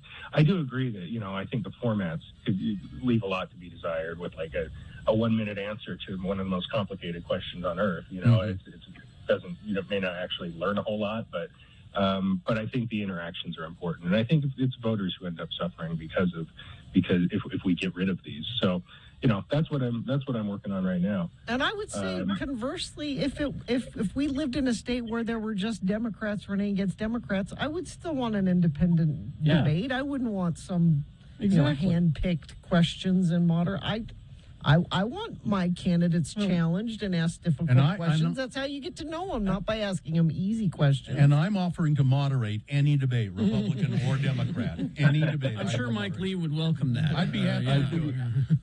I think that's a good idea. We could co-sponsor debate. Bill and I can moderate. Yeah. And I'm sure they'd be just thrilled with that. Now, are they going to get away with this? I mean, I'll bet they do. Is Mike Lee not going to debate anybody? I'll bet he gets away with it. You bet. Who's in charge? I mean, nobody can really make anybody debate if they don't want to. So I think if he really is serious about it, he can go to the mat. I think ultimately there probably will be some debates. I think it's just too much part of the system, and it also looks bad, I think, for the candidate, especially an incumbent, to be dodging his opponents like that. So I think at the end of the day there probably will be a debate, but the whole temper tantrum over who's going to be asking the questions. Yeah. It's like, you know what, if you want to be in the U.S. Senate, you need to be able to answer tough questions, and it doesn't matter who's asking them. You need to be able to answer and defend your positions, defend your viewpoints. Yeah. And I just think it's an important part of the process. Well, Mr. Lee doesn't want to talk about them texts. So, he's going to handpick the moderator of the debate. What are you afraid of, Mike? Well, and there may be something to that because we're going to start seeing a lot more from the House investigation that's going to be coming out. They're talking about now they've got hearings scheduled in June. They're going to issue a big report before the end of the year because they've got to do it because if Democrats lose the House, the committee's going to go away. So they've got to get on the stick and get some of that out. But that means there could be other shoes to drop, and maybe that is. Yeah. Now, Gerke, one quick thing here. We were talking about this earlier. Just be interested in your opinion. We're talking about Donald Trump and whether he would run for president again, and if he did, would he win? I kind of have the tendency to think he will run, and there's a likelihood that he could win. Shut up. Kerry, on the other hand, I does not think he will even run. I don't think he's going to run. Where do you stand on it? I kind of feel like maybe I kind of fall into Kerry's camp. I think he's using this as a big fundraising opportunity. He likes to be the kingmaker, but he never really likes being president all that much. So he can still get the money. He can still, be a party player and let somebody like a Ron DeSantis go for the nomination, or somebody like that. So and plus he's getting up there in age. It's between him and Biden, it would be the oldest election we've ever had. So. I suspect he's probably just doing this to stay relevant and to raise some funds. Don't underestimate the power of revenge, though, and his need for revenge. Right? I think your elevator's there, Robert. What is that dinging? It's his message. I keep getting emails, email alerts. I thought I had turned them off, but I guess I didn't. That's probably people saying, "Get off that radio show right now." Well, they're all emailing me to ask what this big announcement you guys have coming up. We do have in 1 hour. Yeah, the big announcement. At 9:55. 9:55. Thanks for helping us tease it. People are very excited. They're all talking about it. I'm sure they are. Robert Gerke, columnist for the Salt Lake Tribune. Thanks a lot. Thank you, Robert. All right. Thanks, guys. Take care. Let's see. Crash northbound I-15 at 98 South in Sandy. It's off to the left shoulder. And looks like there's some sort of issue northbound I-15 coming into North Salt Lake, although I don't have an accident being reported. Maybe it's just some regular slowage. Who knows? But now you know, because I told you. And I only know if you tell me things. You can text us 33986. X96 presents The Regret At the Depot, May 18th, you can win last-minute tickets by listening to Todd Newcomb all week long. For contest details and event information, go to x96.com. All right, we will take a break. We got some messages and a song, but right after the song, it's Frank Christ presents They're Fine, They're Just Fine, a fun little game about dead celebrities where you could win Arts Festival tickets. Arts Festival tickets. People want those tickets, so be ready to call in.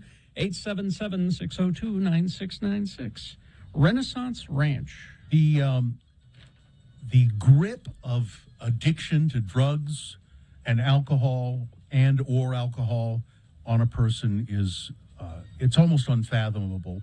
If you've been through it, you know, or if you've seen family members go through struggles with addiction, you know how awful it is. And the hardest part is knowing when to reach out, who to reach out to. Well, Renaissance Ranch Treatment Center, Renaissance Ranch Addiction Treatment Center is here to help. It's a great program designed for male patients specifically. They offer residential and outpatient services at Renaissance Ranch, and it's staffed by recovering addicts, so they themselves know what it's like. They know what the problems are, what the challenges are with the people that they treat at Renaissance Ranch. Schedule a free consultation and find out more about it if you need this kind of service. RenaissanceRanch.com. They accept private insurance.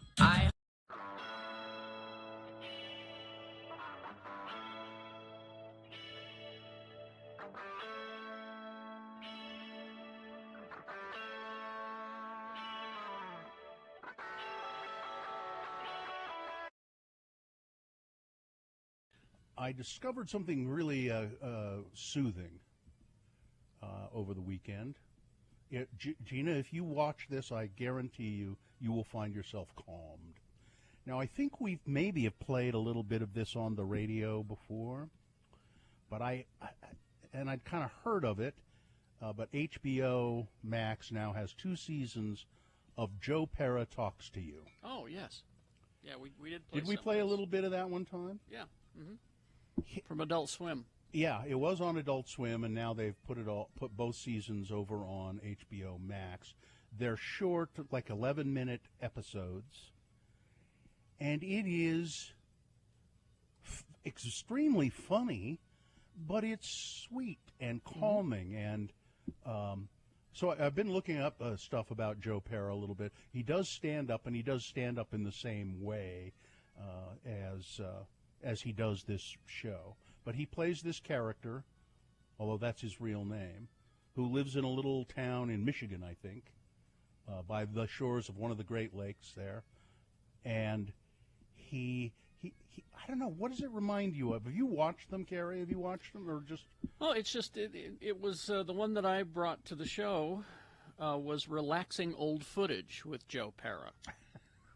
And it was just a bunch of stock footage of, like, drone shots flying over trees, in the woods. Oh, here's stock footage of a bear catching a salmon, you know, and he would just narrate these things, and he would talk about how he's here to help you relax and calm down with this relaxing old footage. So at the end of one of the episodes I watched, he said, well, I hope you enjoyed all of that, and now I'm going to do a treat here, a treat that we do in our town. It's called a warm apple. Would you like a warm apple? You got some there? No, he's, but the show you're talking about is his series. He does has a TV series. Yeah. Straight man to Austin Powers. She's one of the few people who can rein him in, and that is no small feat. Can you imagine if it were only Austin Powers? It would be chaos. A town where all the stoplights are green. Fun to imagine, but in real life, fatal. Also, now, she's one of the only people in the movie not played by Austin Powers. It's just too bad that in the second film, she turned out to be a fembot. Now, there's footage of a drone, drone footage flying over fall foliage. So it doesn't have anything to do with Austin Powers. Nothing to do with Austin Powers, just him talking. There's an episode where he carves a jack-o'-lantern. But instead of going down that path, and then he says, and then, why don't you I know, give it you says some good sometimes a jack-o'-lantern Trek represents TV your soul. is So considering I always want to give my jack-o'-lantern a warm send-off when it's time for him to go. And so he puts the jack-o'-lantern in the back of the car, and he keeps looking at it in the rear-view mirror. And I think it's got a seatbelt on even. He says, so I want to give him a good send-off. And I take him up to the falls. You know, there are 400 waterfalls in this area, so I want to find a good one to let him go. March of 2011. It's just $7, or I would say it's still a good value. This one is called Pancake Breakfast Critic. Yeah, with Joe Pera. This is good. So where he Not only do they have pancakes, but also French toast, sausage, and eggs cooked any way you'd like by Delby on the egg station. He's the original Bucket Brigade guy. That's Delby. After Dave was finished busting balls, I asked him a question that was weighing on my mind. What can't you put in a pancake? Oh, we can put anything in the pancake. What do you have in mind? Chocolate chips. We could do that. Wow. Wow, And you he's can this put young chocolate guy. chips in them, yeah. He's this young guy with with glasses, and I'm going to talk to you today about these two minerals, iron Now, and copper. the moment I've been waiting for all morning. Meals on Wheels. They put the sausage in the pancake for me. So I guess it pays to have friends in the kitchen.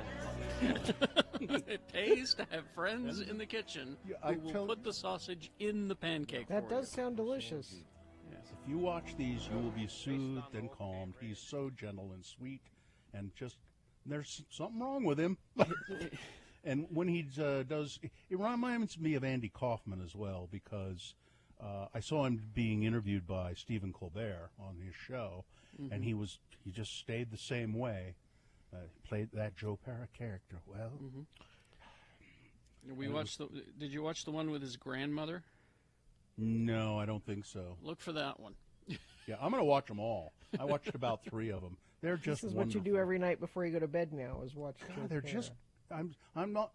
Gina, do me a favor. Just watch one Okay. today and tell me that you just start with the very first one. It's where he's sitting at home, and all of a sudden some people are knocking at his door, and he goes, "I better go see who that is." And he goes and opens the door, and these people, this family, just bursts in. He says, "Yeah, we'd like to buy your house." He says, "I don't think my house is for sale." And then he looks outside, and there's a for sale sign out in front of his house. Wow. And he goes, "Oh, gosh darn it. Some kids must have put that sign there." And then he says, "But I don't want to disappoint this nice family, so I'll let them look around."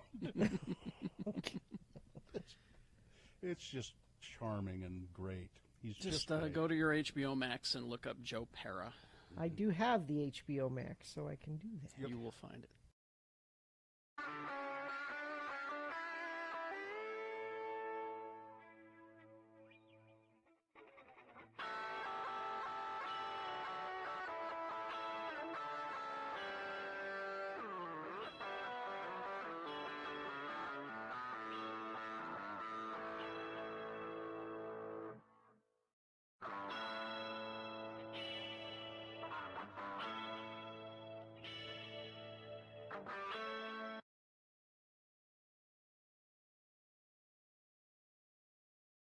Scott. Scott. Spell it with me now. S-C-O-T-T. And now we'll use it in some dialogue with our two Utah men, LeVar and LeGrand. LeGrand has been invited over to LeVar's trailer house for lunch. Again, the word is Scott. Come on in, LeGrand. Door's open, and our delicious repast is about to begin. I hope you brought some drinks for us. Oh, I did indeed, LeVar. I bought the whole 6-pack of caffeine-free Diet Sam's Choice Cola from the Walmart. Didn't have no way of chilling it, though. Hope you have some ice. Well, fridge's been busted for a few months now. I've learned to appreciate my cola beverages at room temperature. Well, that's just fine with me, too.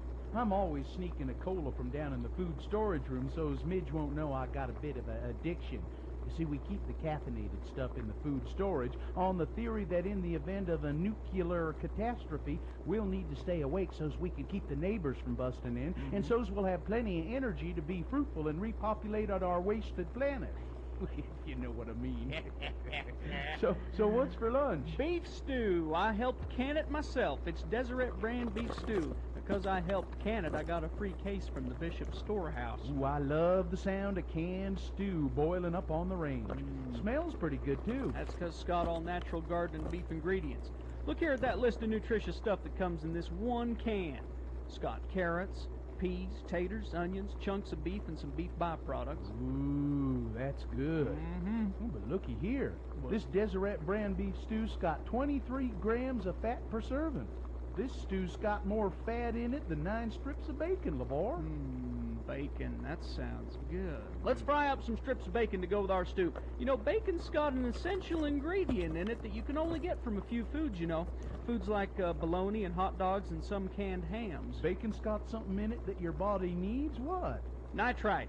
It's got nitrite in it. The body needs nitrite to preserve the internal organs. Well, fry some up then. Okay. Hey, you got a raw hot dog or some bologna I can nibble on to tide me over till the stew's on? My big ones is eating my little ones. I'm so hungry. Hey, well, let's pop open a couple of them diet sodas for a toast, LeGrand. To life. To life. If we keep eating like this, we're going to live forever.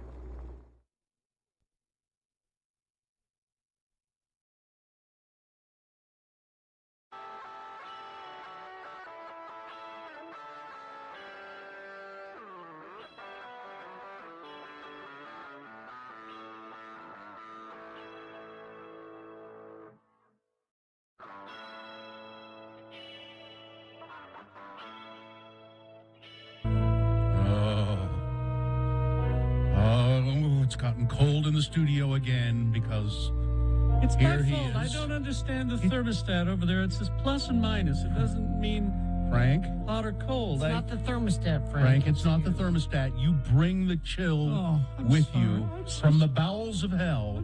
You'd think it'd be warm from the bowels of It's hell. cold down there. It's cold. It's It's so cold. I'm so sorry. It's Frank Christ. He is our celebrity Grim Reaper. The Grim Reaper, also known by the name Ganglin in Korea. Oh. Also known as Santa Muerte in some Spanish cultures. Or Frank. It's Frank. I have fan clubs all over the world. Frank Christ, the Grim Reaper. And he's here to play a game that we call Frank Christ Presents. They're fine. They're just fine. And in this game, a contestant will select which one of the celebrities is not fine. And I think we have someone on the line to play the game. Who is it? Emmett is on the phone. Emmett, are you there? Yes, hello. Hi, Emmett. Say hello to the Grim Reaper, Frank Christ. Hello, Emmett. How are you? Hello, Frank. How are you feeling? Doing great. You sure? A bit cold. A bit chilly up here now. I don't think...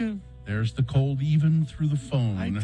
I'm so sorry. Now, Emmett, if you were able to correctly identify which of these celebrities is not fine, you will win Arts Festival tickets coming to Library Square, downtown Salt Lake, June 23rd through the 26th. Are you ready to play? Indeed, I am. All right, Emmett. All I'm going to do is read you a list of names, 4 names, and you have to tell me which one of these people is not fine. The other 3 are fine. They're just fine. They're 3 of them are. I've never met 3 of them. Yes. So, Emmett, these are all gold medal winners, women's figure skating gold medal winners. Okay? The first one, A, is Peggy Fleming, who won a gold medal in 1968. B is Tenley Albright, who won gold in 1956. C is Sonia Henney, who won in I didn't write that down. I'm sorry. Oh, yes, I did. She's a 3-time gold medal winner. She's won 3 different gold medals, Sonia Henney. And then D, Beatrix Schuba, who won gold in 1972. Which one is gone, not fine? I'm going to say C, Bill. C? Sonia Henney? Oh, I had to take Sonia Henny. Absolutely I didn't correct. want to, but I did. That's correct. You never want to, Frank. You're never. Sonia Henny died at the age of 57 in 1969. She was a three-time gold medal winner, 1928, 32, and 36. And then she had a Hollywood film career and starred in a series of box office hits, including Thin Ice, Happy Landing, My Lucky Star, Second Fiddle, and Sun Valley Serenade. Heard of any of those? I've actually seen a couple of them. She was lovely. She was. Sonia, and she was what a wonderful woman. She was. And, I took her too young. and she was a favorite thank of you, Frank. She was a favorite of Colonel Potter on MASH. He loved Sonia Henny for some and reason. I had to take Harry Morgan. Yes, You have to remind Frank. I didn't want to take Emmett. it. Frank's just doing damage. Yes, he is. Emmett, hang on the line. We'll tell you how to get your arts festival tickets. And thanks for playing the game. Thank you, guys. Who you off to look for now? Well, Burt Bacharach's 94 today. Is he? Burt Bacharach's 94 today. I need to go and check with the home office. Frank? If he's in your inbox. See if he's on the slate for Frank, this year. I could show you the people on my Deadpool if you wouldn't mind. No, I've promised not to be Not to influenced cheat? by your betting. All He right. doesn't take requests, Bill. No All right. requests. All right. Thank you, Frank. Oh, Steve Winwood is 74. You leave him alone for a while. It's not time Oh, for he's Steve. fine. He's just fine. That's so silly. I mean, it is. It's just silly. Yes. Just Very silly. All right. Well, yeah. That's... Oh, we do have a big announcement. We do? 9:55. Oh. You got the email, Bill. I see your name on it. Okay, well. Yeah, we'll be making that announcement at 9:55, so stand by for that. Coming up after these, big boy news and a pinuendo. We got all that for you on the way. Wendy's for breakfast. This is at participating U.S. Wendy's. The Hot Honey Chicken Biscuit is only available during breakfast hours. And I think you have another at least an hour for the breakfast hour. So here's 10:30, isn't that? I think it's 10:30. I'm sure all locations are different, but I think 10:30 is generally when they stop the breakfast and they go to the lunch. The great thing about the hot honey chicken sandwich is you can get it not just for breakfast, but you can get it for lunch. But the great thing about the breakfast version is it's served on that warm buttermilk biscuit that Wendy's is famous for. So the hot honey chicken sandwich, they start with the sweet heat of Wendy's bold new hot honey sauce. So they drizzle that over your spicy chicken fillet, and you can get that ordered one of three ways. Then they throw on the applewood smoked bacon. Then they put on the melty pepper jack, and then the best part, a stack of tangy, crunchy dill chips. All the textures, all the flavors, the sweet, the spicy, the crispy, the tangy, it's all there. And during breakfast hours, served on a Wendy's buttermilk biscuit. Hit the drive-thru, Wendy's. Need to catch up on Mr.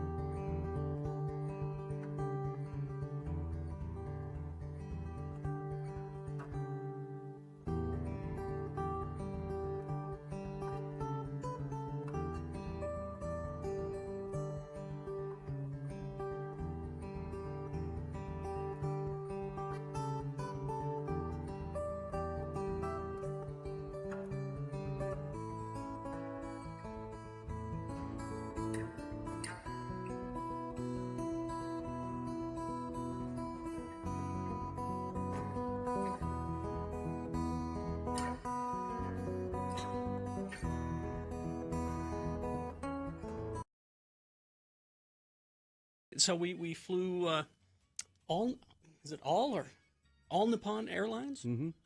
And you're saying it wrong. I'm probably saying it wrong. And how was Nippon Airlines?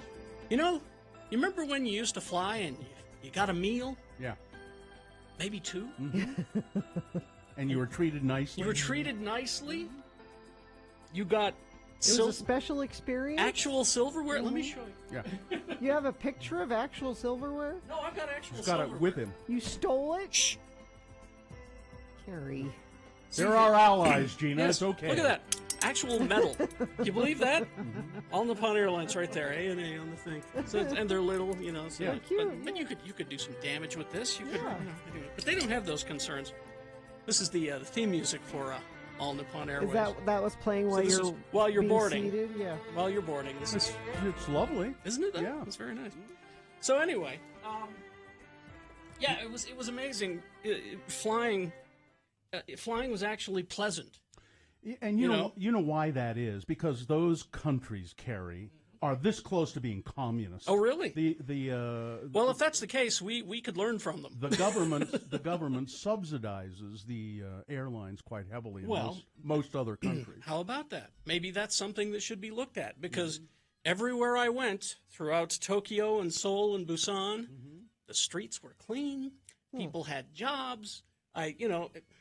It was such. They seemed happy. They seemed happy. But yeah, I had a wonderful time. Just oh, here it is. And this was you want to go back? This don't was you? this was on a loop, and you know how my earworm is. Yeah. It stayed with you.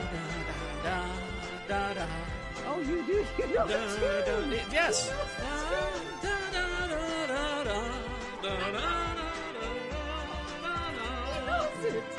Because it would not stop.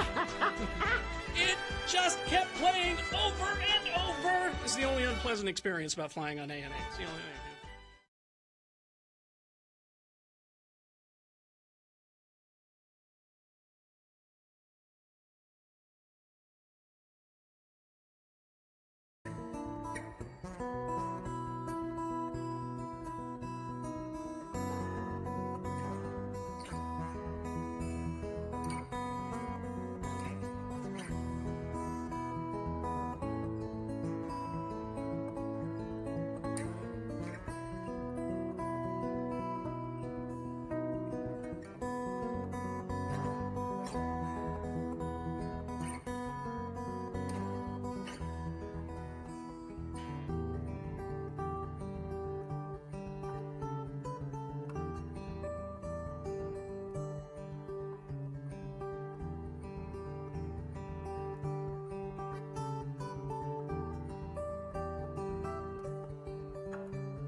Okay.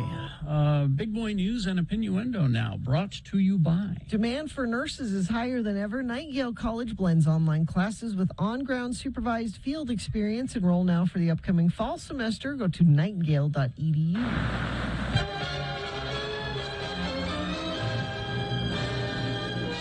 Hold the phone. What? I said hold the phone. Oh. Subway restaurants are running out of meat. Subway franchises have reported that they are having difficulty finding meat for their sandwiches due to a combination of factors that include an ongoing outbreak of avian flu and lingering supply. I love it when you do that. Smug. Lingering. Smug about the bird flu. Yeah. Lingering supply chain issues that were caused by the pandemic. According to Restaurant Business Online, Subway's sliced turkey supply has been strained after bird flu forced the temporary closure of a processing plant, and some franchises told the outlet that it hasn't been easy to get ham or roast beef either.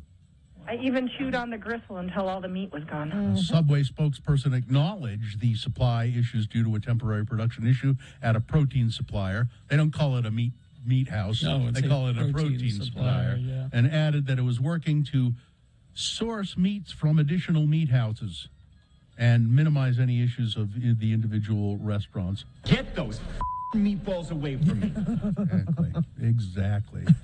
I don't know. New Hollywood Reporter profile about Emmy Rossum. She stars in a new Peacock TV series called Angeline.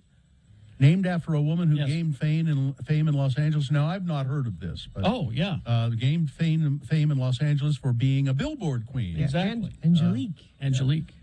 She Angeline. Oh, Angeline. Angeline. Yes. Oh, In order to transform into the 80s icon, Emmy Rossum, who's a slight young thing, spent up to 5 hours in the makeup chair getting heavy prosthetic breasts applied to her chest. Sort of what Angeline's yeah, famous that's for. the whole. I always wonder. So other than that, what was she famous for? She was trying to get famous. This is all pre-internet. You know, Okay. you didn't do TikTok videos. You bought billboards on Hollywood Boulevard. Rossum she would do that. She got blisters from these fake breasts and suffered tear duct issues from wearing 2 pairs of contact lenses and from the oppressive eye makeup during the shoot. Rossum has been the champion of the series from the start. She really wanted to do it. She showed up to a key business meeting with NBC Universal in full costume before they approved it, in full costume with 3-pound fake breasts and all. She said it was a very challenging character to play physically, and she said but apparently she was very into this. Angeline, who was born Ronia Tamar Goldberg in 1950, became a recognizable fixture of Los Angeles life when she paid for a series of billboards to be erected in California in 1984. The billboards showed her posing in lingerie with her name spelled out in hot pink lettering. She'd had no discernible talent. No. She just wanted to be famous. She wanted to be famous for being famous. And she thought that would be the way to do it, get their attention. She just should have waited 20 years. And Yeah. should have done it. Kid Rock's 6,000 square foot mansion on the Detroit River Wait a minute, I thought he was just a regular guy. recently sold for a little over $2 million, and it looks like he was in a hurry to move, or that he just didn't care what he left behind, according to the new owner. The new owner, Amy Trahey, has a reason why she bought the house, and it's not because she's a super fan. It's actually because of her husband, who took her to a Kid Rock show for her 40th birthday after he sadly passed away. She took it as a sign to buy, not Kid Rock didn't pass away, her husband passed away, and she took that as a sign to buy the house. I'm super devastated. I lost my soulmate, but he's showing me signs of things to do. I think it's a party house, though. It feels like a family house at the same time. She said that Kid Rock left certain things behind. There's salt and pepper and liquor everywhere. Now, the liquor I get. Why is there salt and pepper everywhere? A refrigerator full of stuff, including massive amounts of badass beer. Kid Rock also left behind underwear. No, he grabbed his underwear and his socks and his shirts. It looks like he just grabbed some clothes and left. It's still very much a Kid Rock house. So it smells bad. Yeah, probably. It has 6 bedrooms, 6 bathrooms, a heated 2-car garage. You see, he was He's a man of the he's a people. regular person. Just a guy. Yeah. Big tech bias. During the 2020 campaign, Gmail was significantly more likely, it says here, to flag fundraising emails from Republicans as spam, according to research from North Carolina State University. After analyzing more than 318,000 emails, researchers found that Gmail, Google's email platform and the nation's most popular email service, was 60% more likely to mark Republican email as spam, but Outlook and Yahoo are more likely to send emails from Democratic candidates to the spam folder. This is according to Axios. Email providers point to factors such as past use behavior, to explain the disparity, and dismiss suggestions that there is platform bias.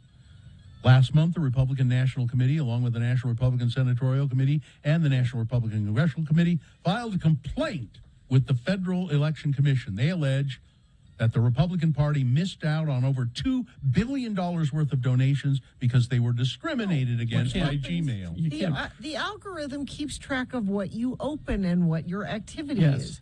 If you don't open Republican directed emails or topics, and you open Democrat ones, then those are the ones that end up in the spam. And where did you pull $2 billion a figure out of their butt? Yes. Utah's Republican Blake Moore responded to this in a statement, saying the study clearly demonstrates a persistent double standard that Utahns are tired of navigating. No.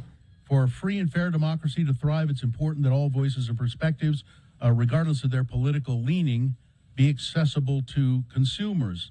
Preventing emails of particular political parties from reaching the inboxes may unduly influence elections. That didn't happen. No, what else ends up in your spam folder is things you don't want shopping-wise. What ends up in your regular folder? Things you shop for regularly. It keeps track of your habits. If your habit is not to open Republican-directed... Yeah, if you see it's from a Republican party, you go, no, I'm not opening I'm not opening that. I don't want it. Also, the algorithm will take a look at if a certain email address is sending too much. Exactly. That I get it in my quarantine all the time from a certain group. I won't tell you what it is. It's not important, but it's a platform where I can save items of news and stuff, and it's a free thing that I can use. And they just sent me an email recently saying, you haven't been opening our emails. Yeah. Telling you about the new developments that we're doing with this platform. Are you upset with us? What'd I do? We sure wish you'd read our emails. Yeah. And I don't read them because most of it's just not germane to what I do. And Gmail has a spam button. Yeah. Mark as spam button. And that's why it does that. It's because we don't want your email. Don't you get those texts too? And then your phone says, would you like to report this as spam? Yes. Yes, I would. Here's a great story. Okay. A passenger with no flying experience successfully landed a small plane in Florida Tuesday afternoon after the pilot suffered a medical emergency. Now, I've told you this story before. I know a guy who did this same thing, but I'll tell you about it in a minute. This incredible aviation accomplishment happened at Palm Beach International Airport with the help of air traffic controllers. I've got a serious situation here, the Cessna Caravan passenger said. My pilot has gone incoherent. I have no idea how to fly the plane. The air traffic controllers asked, what's your position? They they told this guy exactly how to fly the plane and land it, and he did. Never had flown it before. Now, I had a friend who was I think he's still an air traffic controller, and the same thing happened. He got a call from a guy. The pilot had a heart attack and died, and it was just a small plane. And he said, we were just flying around looking at stuff. I don't know what to do. And my friend, who was the air traffic controller, got him down safely. He said at the last minute, he decided, I'm not going to have him land on the runway. I'm going to have him land on water. They were around the Seattle Bay there.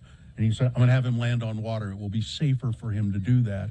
And he landed the plane in water, and he was safe. Bill and I both went flying with a flight school.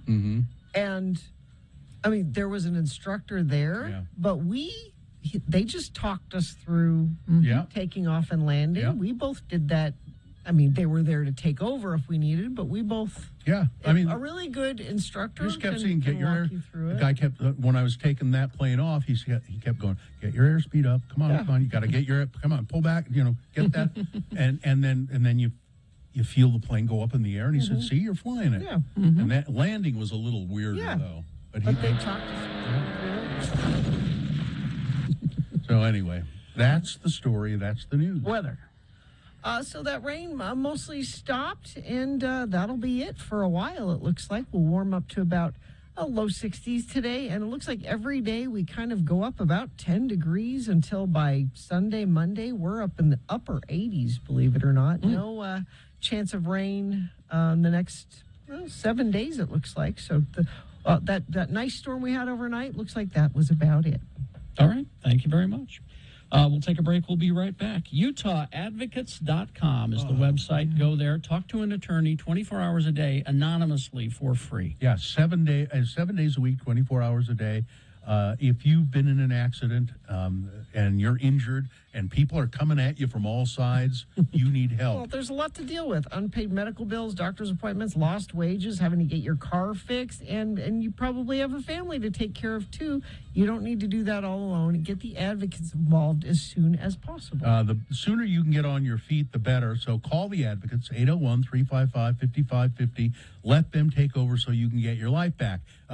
They can determine on the phone whether you have a case or not. They won't charge you anything unless they take your case and get you a settlement. That's how they get paid.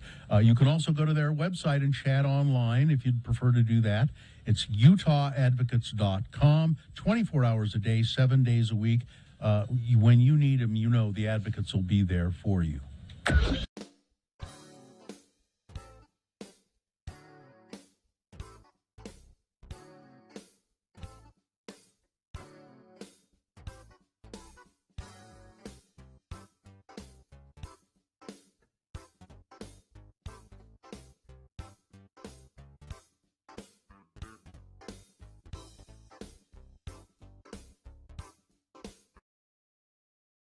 All right, so we're downtown now.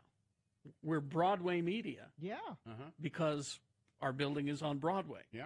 Third South. Third South. Now, the mayor has taken an awful lot of time and money to build very special bicycle lanes. Yes. Here on Third. Dedicated. They're very nice. Dedicated. So I'm walking down Broadway yesterday, and here comes a bike rider toward me on the sidewalk. Jerk. On the sidewalk. He's on the sidewalk, riding his bike down the sidewalk, coming towards me. Wienermobile! Sorry. For some reason, the Wienermobile's outside. I'm sorry. I knew she'd do that. I ignored it. You ignored the Wienermobile? I did. You know, you can acknowledge in your head the Wienermobile when someone's in the middle of telling a story. I'm sorry. You know. It's on Third South, Broadway, where your story takes place. So the bike's coming toward you. Bike's coming toward me on the sidewalk. Tell the story to me and shut up, Mike. Yeah. And so and this is exactly how I did it. I wasn't a jerk about it. I wasn't, hey! I never did that. Mm-hmm. I went like this. Bike lane. You could use the bike lane. Said it exactly like that. Mm-hmm. And as the guy zipped past me, he yells, F off. Hug off. I mean, why? I would think you would prefer to use the bike lane. Sure. Why would it be more attractive to drive down the sidewalk than sort of the bike lane? What could you tell? What sort of it was biker and well, he was casual, I think. Was it a hipster or was it, it was a guy? Kind of a hipster. Or was it a DUI guy? It was a mountain bike, younger guy, no helmet. Not a DUI guy. No. But then a minute later, so I just kept walking. A minute later, he scoots right up next to me. Were you nervous? And I'm like, I didn't know what to think. Mm-hmm. He said, dude, I listen every morning. That was an awesome interaction. He turned around and came back. He realized who it was that he had just told to hug off. Yeah. And I went, okay. I just, the mayor spent an awful lot of time and money on that bike lane. I just thought you might want to use it, is all. Mm-hmm. Did he explain why? He rambled about how he's a passenger, he's a rider, he's a pedestrian, he just goes wherever, some sort of crazy. Oh, he's like... It didn't make any sense, and I just kept walking. So. But he turned around and came back. Did he apologize? Did not apologize. I think that was his way of apologizing. Saying I listen to your show. Saying I listen to your show every morning after I tell you to F off. Yeah. Well, I don't know. I think I might have said, that doesn't make it okay. I didn't care to interact anymore. Once he started going on about how he's a pedestrian and a passenger and all that. Doesn't make any sense. I went, okay, I don't want to talk. I don't want to talk.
All right, 9:36 right now. I have a question to ask the two of you. Query.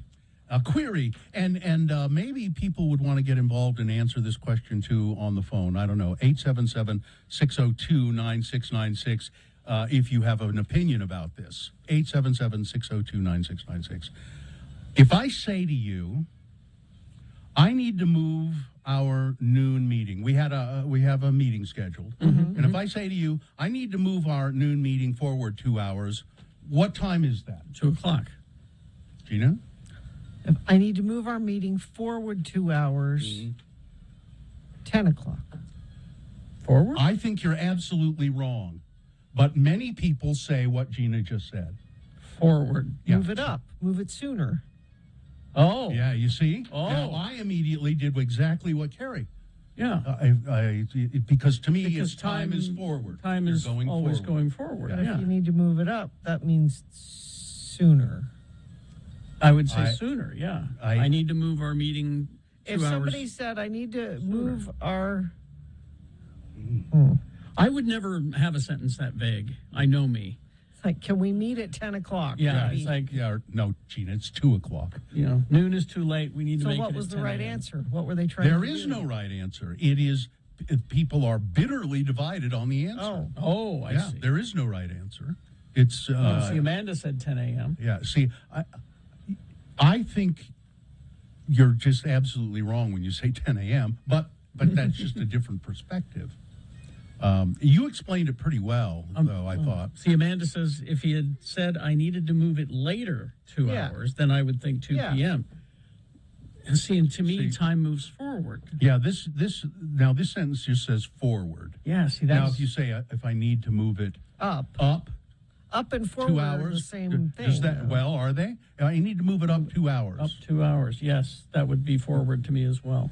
I need to... that would be 2 hours. See, to me, if it was 10 o'clock, I'd say, our noon meeting, I need to move that back 2 hours. This is... Back 2 hours. That would be 10 o'clock. I just think we need to be specific. What time are we meeting? Yeah. Well, yes, but it's an interesting question, isn't Now, it? see, a lot of people are saying 10 a.m. Ellen is saying it. We got a texter weighing in saying 10 a.m. Yeah. It's... Move it forward 2 hours. Yeah, to me, it's I just also think it's better to be early for a meeting than late. But not 2 hours. That has nothing to do with the sentence. I need to move it forward. The time marches on. Time moves forward. Huh. Brett says the correct answer is cancel the meeting and send an email instead. Yes. Because most meetings can be handled via email. Yeah, I agree with that. But it was fascinating to me. To me, it was just so obvious that it was 2, and yet... Here's another texter. My first impression was 10 a.m. Moving it forward would make it happen earlier. Yeah, that's what I thought. But there's no right... There is no right answer. No, and it is correct to say you really should... It's a bad be sentence. specific. You should be specific when Yeah. you do those kinds of things. But you can see where if you did that, there'd be some poor schmuck sitting there at 10 a.m. going, "Where's the? Where? I thought we were having a meeting. Where is everybody?" My husband, international business scientist, Dr. Joe, has meetings with people all over the world every day, and this is always a problem. Is it 8 o'clock my time, or 8 o'clock your time, or 8 o'clock New York time, or 8? Because you get all people on a Zoom call from all, and it is always messed up. And then there's those jerks in Arizona who just keep standard time all the time. I don't know about That you. messes everything up. So see, whenever I get emails like this, like a conference call, I always Google. Because they'll put, the time zone. And I always Google, what time is it in this time zone converted to Utah? And it will say, in Utah, it's 10. And in this time zone, it's 11. So then I know, I'm pretty good with knowing, like, if you say it's 10 a.m. In Utah, it's noon in New York, and it's 9 a.m. in Los Angeles. I just don't want to have any meetings. Well, I'm sorry. Can we just not have meetings? Oh, now see, someone asked a question. Then what does move it back mean? So if we were to replace forward, I need to move the meeting back 2 hours. That would be 10 o'clock. 10 a.m. back in time. Well, I just hope there's snacks. There never are. There should be snacks. There never are snacks anymore. Individually wrapped snacks, not a platter of snacks. I want No, individually wrapped I snacks. disagree with that. It should be catered. There should be meetings should always be catered. Guy in the chat room, this is what scheduling assistant is for Outlook and Google. It'll take care of it for you. It makes. Have you ever had someone ask to prepone a meeting? Prepone? Not postpone? Not postpone? No, I've never heard that before. What? I'm just reading what the texter says. I don't know. I don't know what that means. Move it back would mean put it where it was originally. If you move a meeting back 2 hours, it goes from noon to 2. But you should say something like move back to 2. I'm starting to dislike the people who say 10 a.m. I'm starting to dislike Well, I just think you're looking for excuses not to like me. Well, and other people. I wonder if it's 50-50. If it's almost equally divided, if people say one thing or the I other. know. I'm getting a lot of 10 a.m. Well, they're wrong. Which makes me think that, what's wrong with us? No. Exactly, Carrie. No. I'm never wrong. I'm always right. If it was 2 p.m., it would be pushed back as of it is in a line waiting for your attention. What? I don't know. That doesn't make sense. I think we're going to have to agree to disagree on this one. Don't assume anything because it makes an ASS of UME. Look, I gotta move my meeting Yeah, back. don't we have a... We do have a meeting today. We have a meeting today. I think Oh, we by all the know. way, we're not moving it. I can only be 45 minutes at that meeting because I have another meeting. Just so you know. It's always something, isn't it? Always something. After you leave here, it's like your schedule Oh is my God. mysterious. There is no schedule. It's my kids' schedule. It is. You need and to I have teach drive them to fend for carpool themselves. Today, and I have to pick them up at 4, which means I have to leave at 3:40. It's a thing. It's all. It's Okay. Well, all right. We'll take a break and we'll crawl towards the exits after these. Opendoor.com/myoffer. It's important that you do the /myoffer after the opendoor.com. I went to opendoor.com/offer, my offer, saw for myself how easy it was to request an offer. I imagine you get your dream job, but you gotta get there quickly and you gotta move across the country or something. You gotta sell your house right away. Well, it's easy to do. Hundreds of thousands of people have already requested their offer. Just go to opendoor.com/myoffer, enter your address, tell them a little bit about your house, and they will make you an offer in minutes. They take a look at your house, recent sales in your neighborhood. They come up with a very competitive offer, real offer. You don't have to make repairs, do prep work, schedule showings, choose your close date. That you move on your schedule. You'll avoid double moves and double mortgages. You can sell in a matter of days. It's very easy to do. So just get a free offer on your house at opendoor.com/myoffer. Offer eligibility varies. Open Door is represented by Open Door Brokerage, Inc., license 02061130 in California, and Open Door Brokerage, LLC, in its other markets. Real Alternative is back.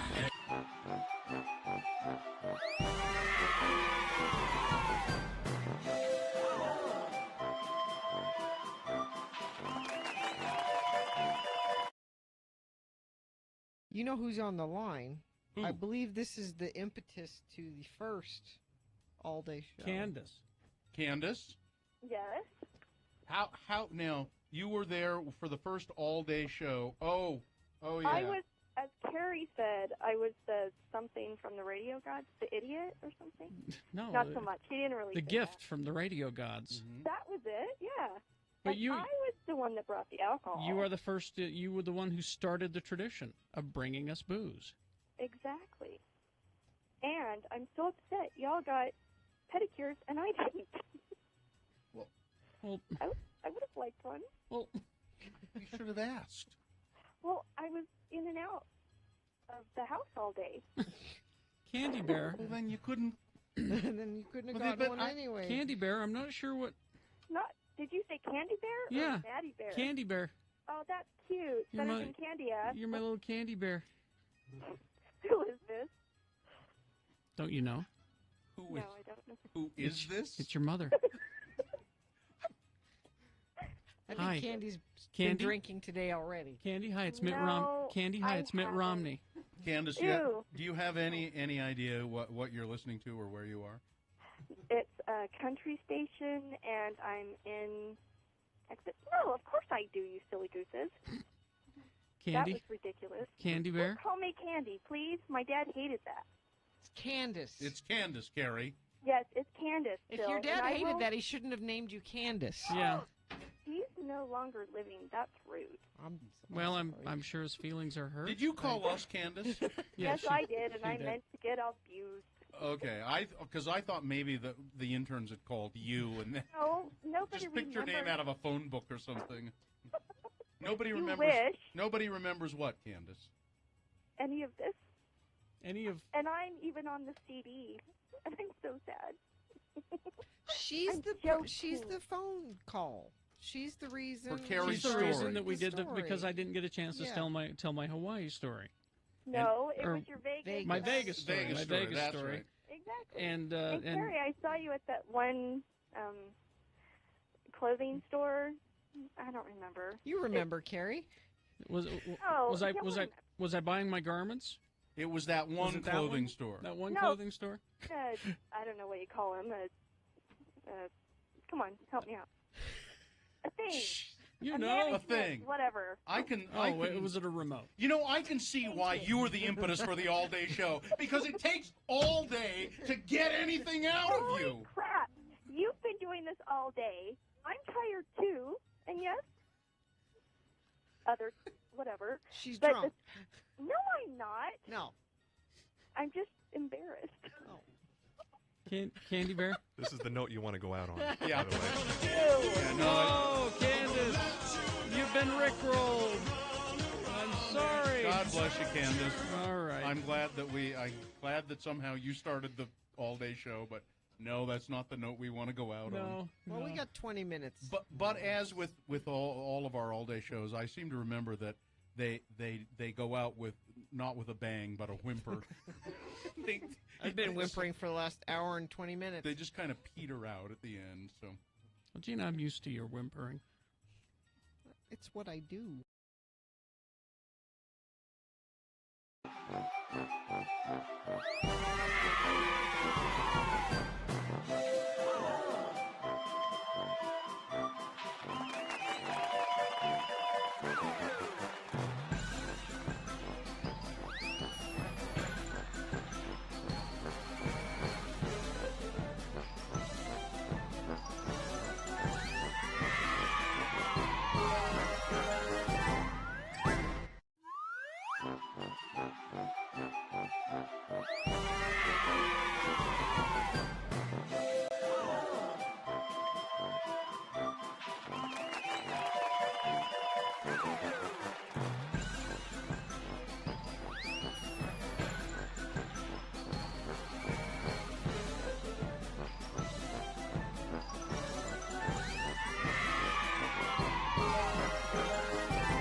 Deli.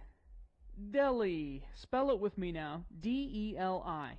And now we'll use it in some dialogue with LeVar and his friend Elder LeGrand R. Dunn Jr. It's Sunday, and LeVar has come over to his friend LeGrand's home to see why Elder Dunn is not in church. Again, the word is deli. Let's listen. Come in. Oh, there you are, LeGrand. Home all alone in front of the TV on Sunday. I know, I can see the church parking lot from my trailer home, and when I saw your minivan pull up for the meeting, and your wife Midge and all the little Dunn kids pile out without their daddy, I figured something was up. Something is up, isn't it, LeGrand?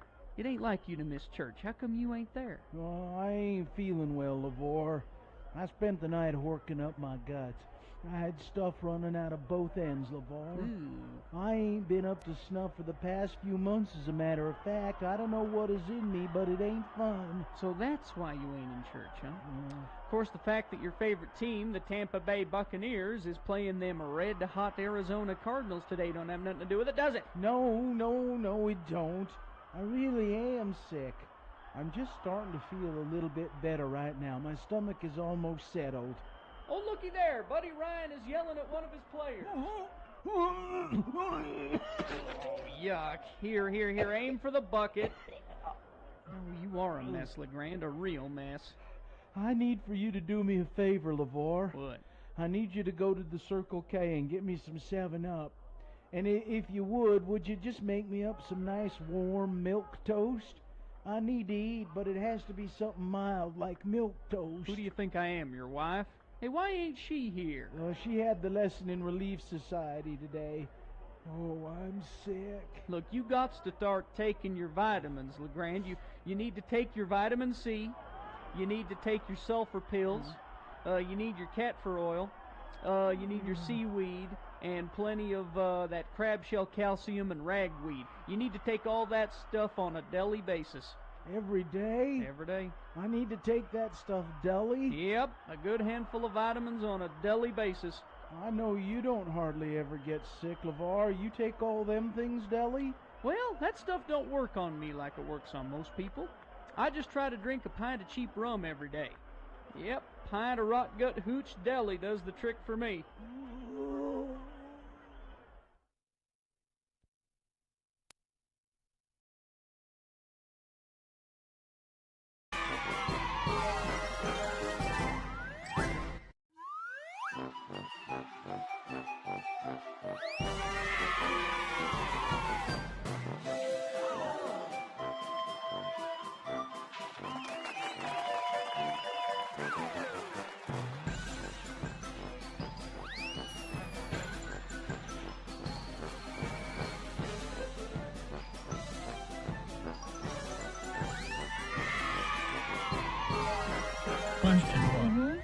We were told 9:55 is when we were supposed to make that announcement.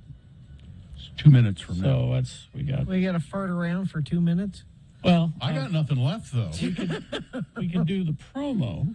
Record the promo. Let's do that for tomorrow's show, and then do the announcement. Yeah, let's do that. Okay.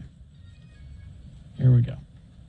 Coming up on Friday's Radio from Hell show. At 8 a.m., it's time to have another drink with Jimmy the Wine Guy, featuring Rum Haven Coconut Rum, and special guest Tyler Glenn from Neon Trees will be in studio with us at 9:35. Obviously, you won't want to miss Friday's Radio from Hell show on X96. Okay, we have 30 seconds. Okay. Well, so we have. What do you want to do for 30 seconds? How about nothing? Tell you what. Yeah. Here, whenever they have on TV, they always play a little music. An interlude. An interlude. So.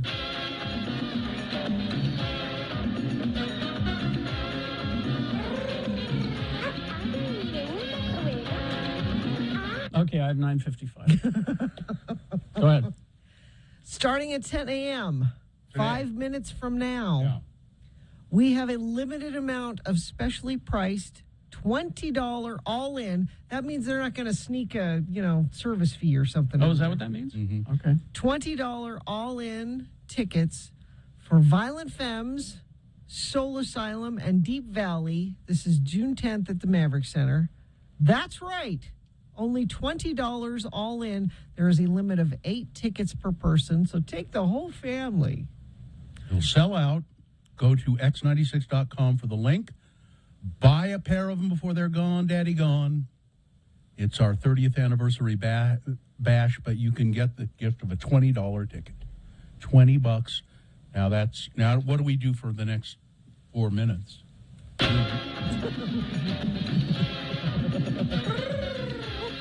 can't do that. What? I can't do that. The trilling? Your husband's Egyptian, and there's a similar kind of a sound. That's Yeah, that. it's Yeah, I similar. can do that. I won't tell you how I learned it. A girl teach you how to do Hey, that? listen, hey. A girl taught you how to do that. Yeah, kind of. Yeah. You knew exactly what I meant when I said that. Which is why you need to watch Moon Knight again. Oh, you keep saying All that. over Cairo. It's all over Egypt. And you know, What do they call that? Yeah, what do they call that? Ulala? Yeah, something like that. Uvulating. Not, yeah. 'Cause- Uvulating. No. Ovulating. Ovulating. Well, we only have one more episode of Ozark, and then we're done with the words Ozark. And then you can go. We are one show at a time household. That's all we have time for. I'll warn you, Ozark, it's not completely satisfying. I'll just tell you I've heard that. Really? I don't watch the show. I Yeah. I read, entertainment news, and I have read that. It's kind of, I'm not sure what... Anticlimactic, would you Kind say? of. I'm not sure what else they might have done, but probably shouldn't have been that. Shouldn't have been that. Yeah. So. All right. All right. Well, fine job as always, Katie. Thank you very much. Live long and prosper, bitches. Don't you know who I am? Chris Evans with or without a mustache. Handsome. Marcy is next.